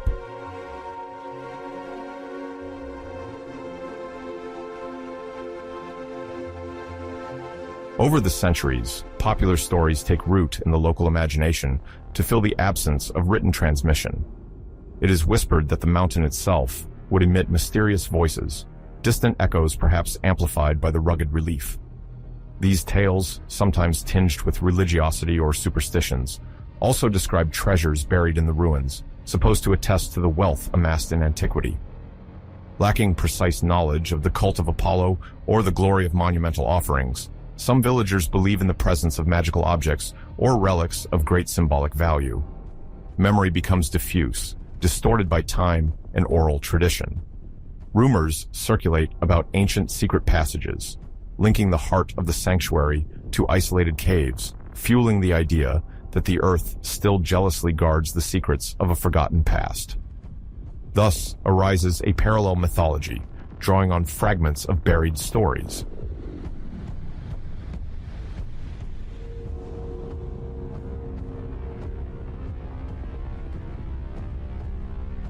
In parallel, a few travelers roam medieval Greece, whether in the context of diplomatic, commercial, or sometimes religious expeditions. Byzantine chroniclers on missions for the empire make rare remarks about ancient Phocis without detailing the ruins of Delphi. Arab merchants, establishing links between the Aegean Sea and the Levant, occasionally sketch out laconic descriptions, mentioning a mountainous site difficult to identify clearly.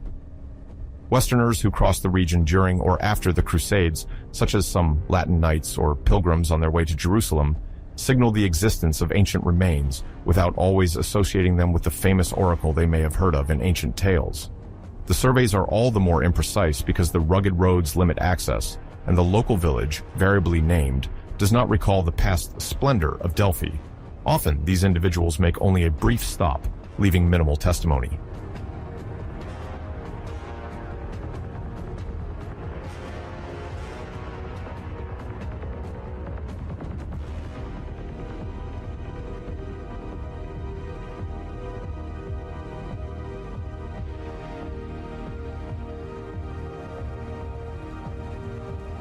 Alongside this irregular attendance, construction materials from the ancient monuments arouse some practical interest. The cut stones, extracted from the ruined buildings, are often reused in the construction of nearby houses or even in the building of small rural churches. Architraves, broken columns, and decorated blocks thus become mere structural elements, losing their original significance. Over the centuries, natural degradation adds to these removals, accelerating the erosion of the terraces, once carefully arranged. The steep slopes of Parnassus, subjected to weather, cause landslides that partially cover the remains. Due to a lack of technical means and archaeological interest, no one thinks to consolidate the ancient structures that have fallen into disuse. Thus, the visual memory of the former Delphic splendor fades, gradually replaced by a landscape where only a few blocks still emerge. In this progressive abandonment, the ancient decor blends into the rock, as if it were destined to disappear.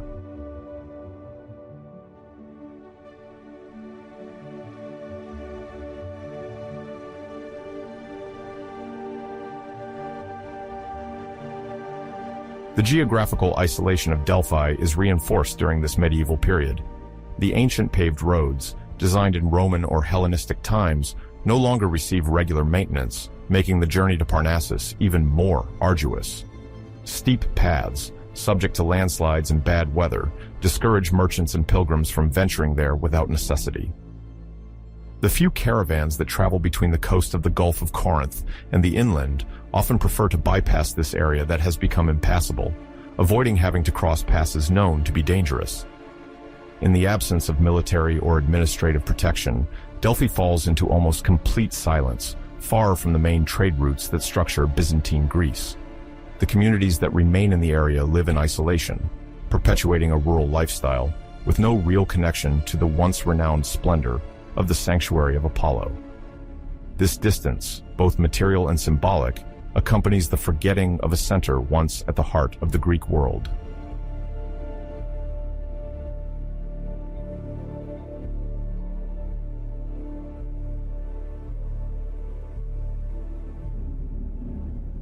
As dynasties follow one another and the political maps of the region are redrawn, Delphi transforms into a true palimpsest. The few medieval buildings erected on the site of the ancient treasures or near the collapsed temples are superimposed on ancient layers, creating a hybrid decor where the old mixes with the recent without any stylistic unity.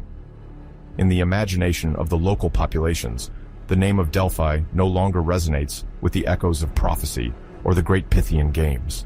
Now, it essentially refers to a rugged area, covered with mute ruins, sometimes evoked to explain a noise, a strange emanation, or a fabulous tale of lost wealth.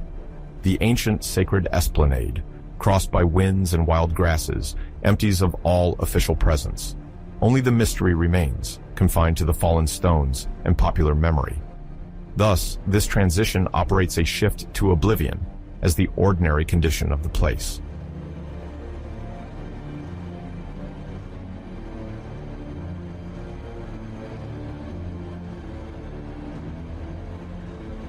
In the 13th century, after the capture of Constantinople by the Crusaders in 1204, new Latin lords settle in Greece.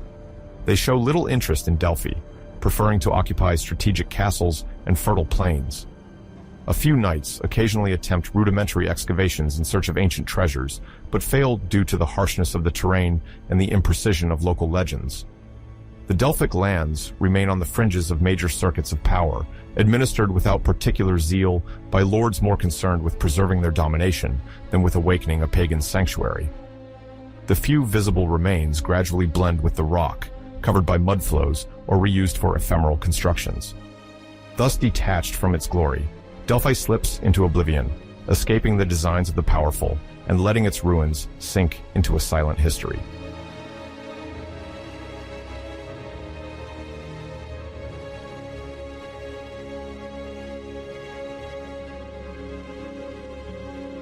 During the 16th, 17th, and 18th centuries, Delphi gradually reappears in the eyes of scholars and travelers, attracted by the rediscovery of Greek antiquity. Humanists and antiquarians explore the ruins of the ancient sanctuary of Apollo, driven by a mixture of curiosity and hope of finding remnants. The site, perched in the mountains of Parnassus, remains isolated and difficult to access. Yet, those who venture there compare ancient descriptions with the reality of the terrain, hoping to locate the temple of Apollo and the Omphalos. Their reports, although approximate, rely on a few plans, topographic notes, and lapidary fragments. They produce rough sketches depicting the layout of blocks, scattered columns, and ancient inscriptions. These early testimonies initiate a methodical approach, even if measuring instruments remain rudimentary.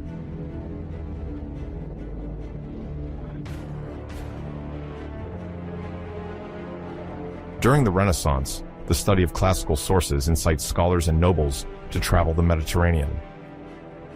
Delphi, the spiritual center of ancient Greece, arouses particular fascination. The first literate visitors, proficient in Latin and ancient Greek, seek to validate certain myths and catalog the ruins. This place remains hard to reach, which confers additional prestige to those who bring back notes. The maps they sketch remain rough, vaguely indicating confused ruins or possible locations for the Omphalos. Nevertheless, their itineraries and descriptions lay the foundations of a more structured cartography of the site and its region. The roads, the reliefs, and the general layout of the ruins gradually become clearer, heralding the inclusion of Delphi in the Grand Tour cultural journey.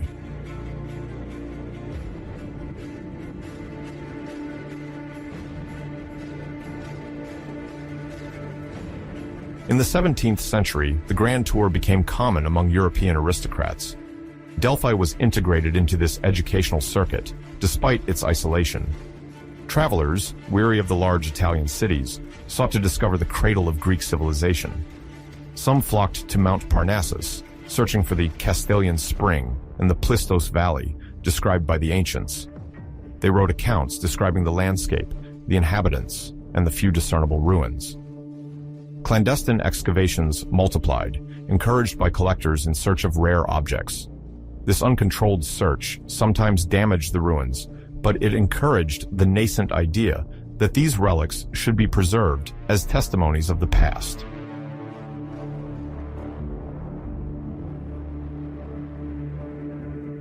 In major university cities, travel accounts were compiled and comparative studies were undertaken. Pausanias, a writer of the 2nd century, provided a framework for identifying the described monuments.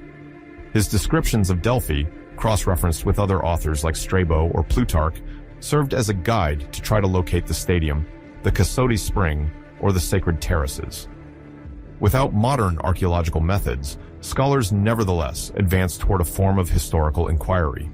They sometimes discovered inscriptions, statue bases, or column shafts that they associated more or less correctly with ancient descriptions. Gradually, the desire to confront texts with material reality imposed itself, inaugurating a beginning of scientific rigor.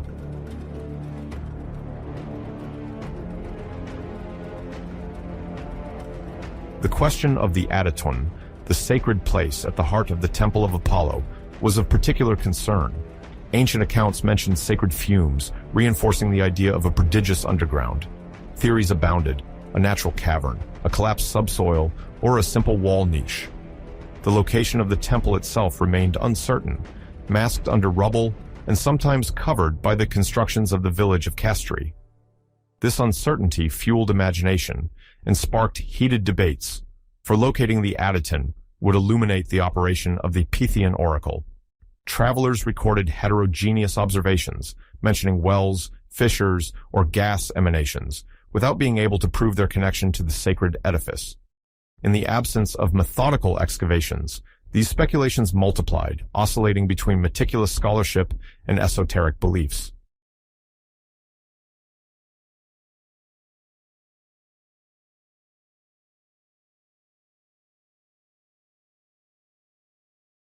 In the 18th century, however, a few pioneers attempted to measure the site with more precision.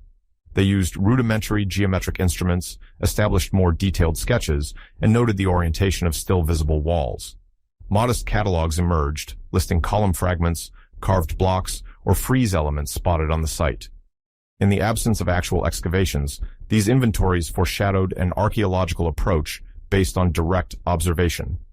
Academies in France or England took an interest in these records, integrating them into a growing body of knowledge. Even though the scale of the ruins far exceeded what these precursors could grasp, their work signaled a change in mentality. Delphi was no longer merely a legend, but a concrete field of study requiring methodical attention. The foundations for more systematic research were laid, pending more appropriate means for excavation and conservation, which would only come in the following century.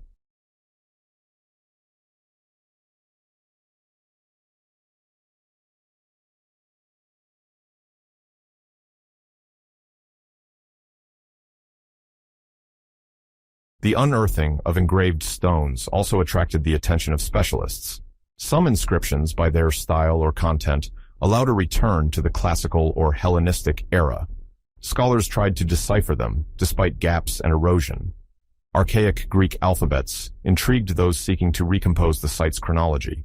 Small fragments suggested dedications to Apollo, marks of sporting victories, or names of local magistrates. Each discovery, however modest, contributed to the quest for a more complete portrait of Delphi.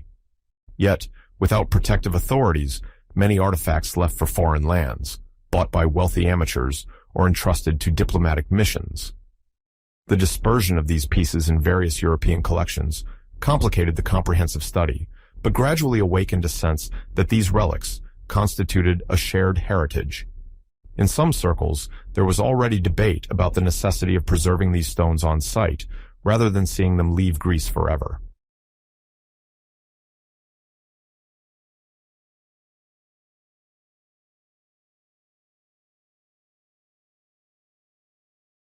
Sure, here is the translated text while preserving the break tags. In parallel, the delicate topography of the site, suspended between the mountain and the plain, evokes admiration in those who visit. The steep rocks, narrow terraces, and breathtaking view towards the Gulf of Corinth cast a powerful charm on the imagination. The first sketches attempt to capture this grand panorama, presenting Delphi as an eagle's nest. However, precision is lacking, and most travelers settle for roughly sketching the outline of the roads, which rarely conform to reality. Some travel journals mention the difficulty of identifying ancient foundations among the rocks and dense vegetation.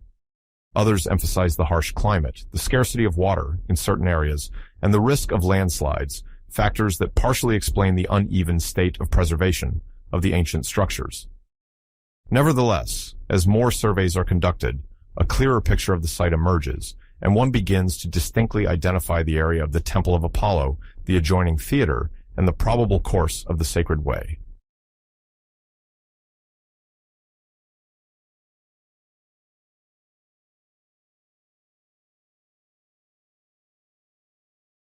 The clearing and the large-scale excavation from the 19th to early 20th century constitute one of the major stages in the rediscovery of Delphi in the modern era. In the wake of the Greek War of Independence between 1821 and 1830, a new cultural momentum emerged, fueled by the rise of national consciousness and the renewed interest of European powers in ancient Greece. Foreign institutes gradually emerged, such as the French School of Athens, founded in 1846, and the American School of Classical Studies at Athens, established to encourage archaeological research.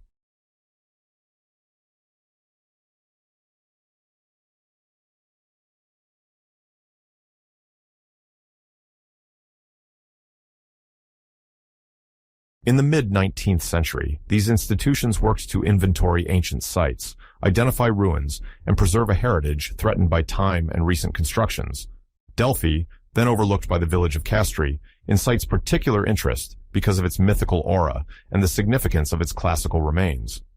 However, it is first necessary to convince the Greek authorities to undertake extensive excavations, as the area has been continuously inhabited, and negotiations remain necessary to relocate the affected population.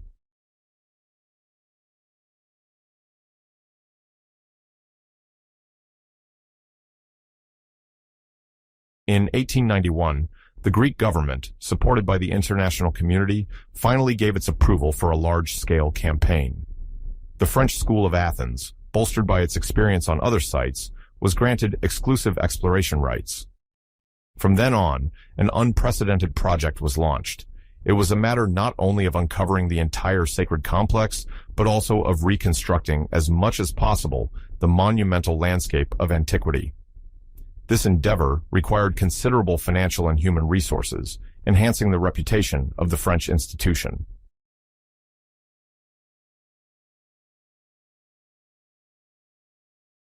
The first step in freeing the sanctuary was to relocate the village of Castri, which for generations had occupied the exact location of the ancient temples and treasuries. As part of an agreement with the state, the population agreed to settle lower down, allowing archaeologists to conduct extensive excavations. This decision, which involved the destruction of many homes, raised certain local hesitations. Nonetheless, the scientific stakes prevailed, and the liberated plain gradually revealed ruins buried under several meters of earth.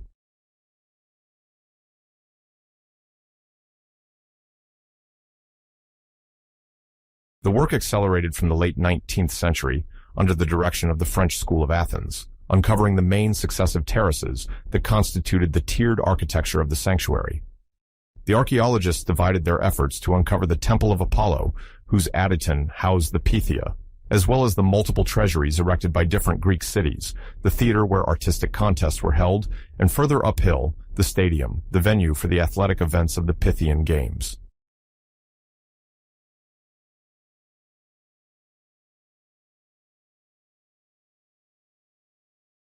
Among the most spectacular discoveries is the Charioteer of Delphi, a bronze statue dated 478 or 474 before Christ, and considered one of the masterpieces of Greek sculpture.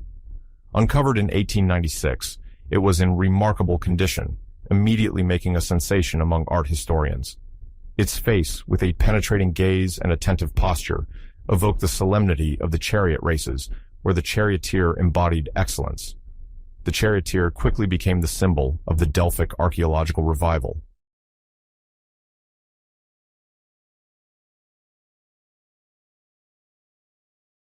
At the same time, the excavations reveal the friezes of the treasury of the Siphonians, showcasing relief art of exceptional delicacy. Erected in the 6th century before Christ by the island city of Sifnos, this building offered the gods a dazzling testament to the community's prosperity. The sculpted scenes depict various myths, including the gigantomachy, with a meticulousness that reflects the skill of the workshops of the time. These relics, carefully documented and photographed, are published in detailed scientific reports, contributing to the renown of the French mission.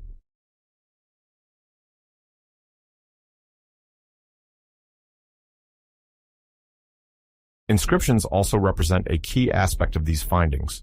Hundreds emerge in the form of fragmentary stelae, engraved blocks, or architectural slabs bearing dedications, political decrees, lists of emancipations, and legal testimonials. Their systematic study revives the ancient institutions, shedding light on the management of the sanctuary, its panegyrics, and its arbitrations between rival cities. Each text constitutes a fragment of memory, revealing the religious practices, diplomatic alliances, and collective identity woven around Apollo.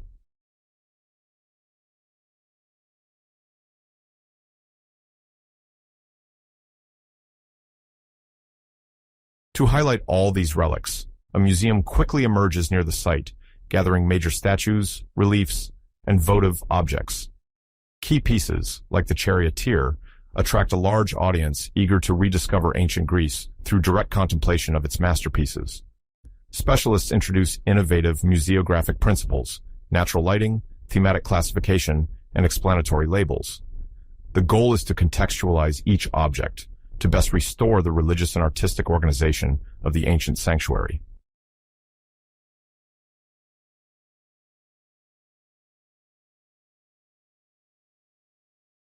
The restoration of the monuments is done according to the principle of anastylosis, a technique that allows the repositioning of blocks and columns in their original position when they are identifiable and in good condition.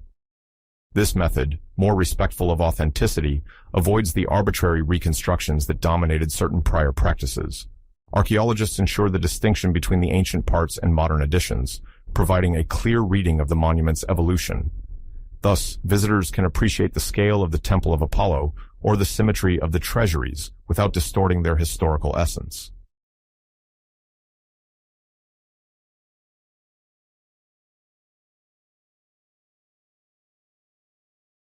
The systematic use of plans and photographs constitutes another major advancement in these archaeological endeavors. From the start of the excavations, each sector is subject to precise surveys, sometimes complemented by detailed drawings. Photographers, equipped with cumbersome cameras, capture the stages of the clearing, thus immortalizing the architecture as it is rediscovered. These visual archives, combined with the archaeologists' field notebooks, support methodical publications that establish a true Delphi model for classical research.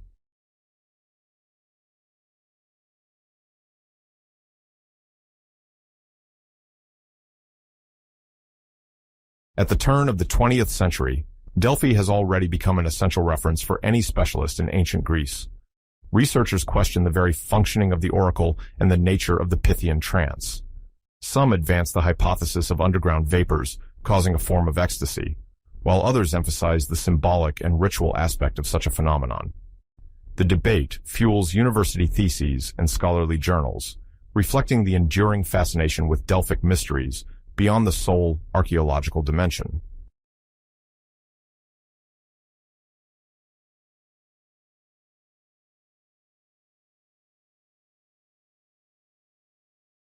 Simultaneously, studies on Apollo's rituals and sacred processions are re-evaluated in light of archaeological discoveries.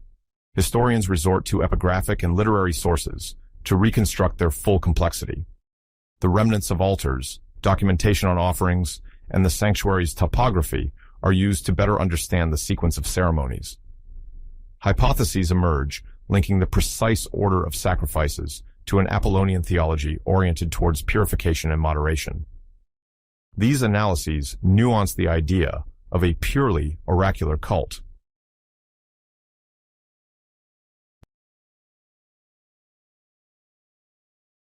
Throughout the 20th century, Delphi remains a field of investigation for archaeologists, historians, and anthropologists. New surveys, conducted sporadically, refine the knowledge of ancient urban planning, while comparative studies examine the links between oracular practice and other religious centers in the Mediterranean. Technological advances such as geophysical surveys or material analysis provide additional information on the dating of structures and the composition of offerings. At the same time, the symbolic dimension of the site remains paramount, with Delphi being perceived as a living laboratory for understanding the relationship between political power, artistic and social expression, and religious belief.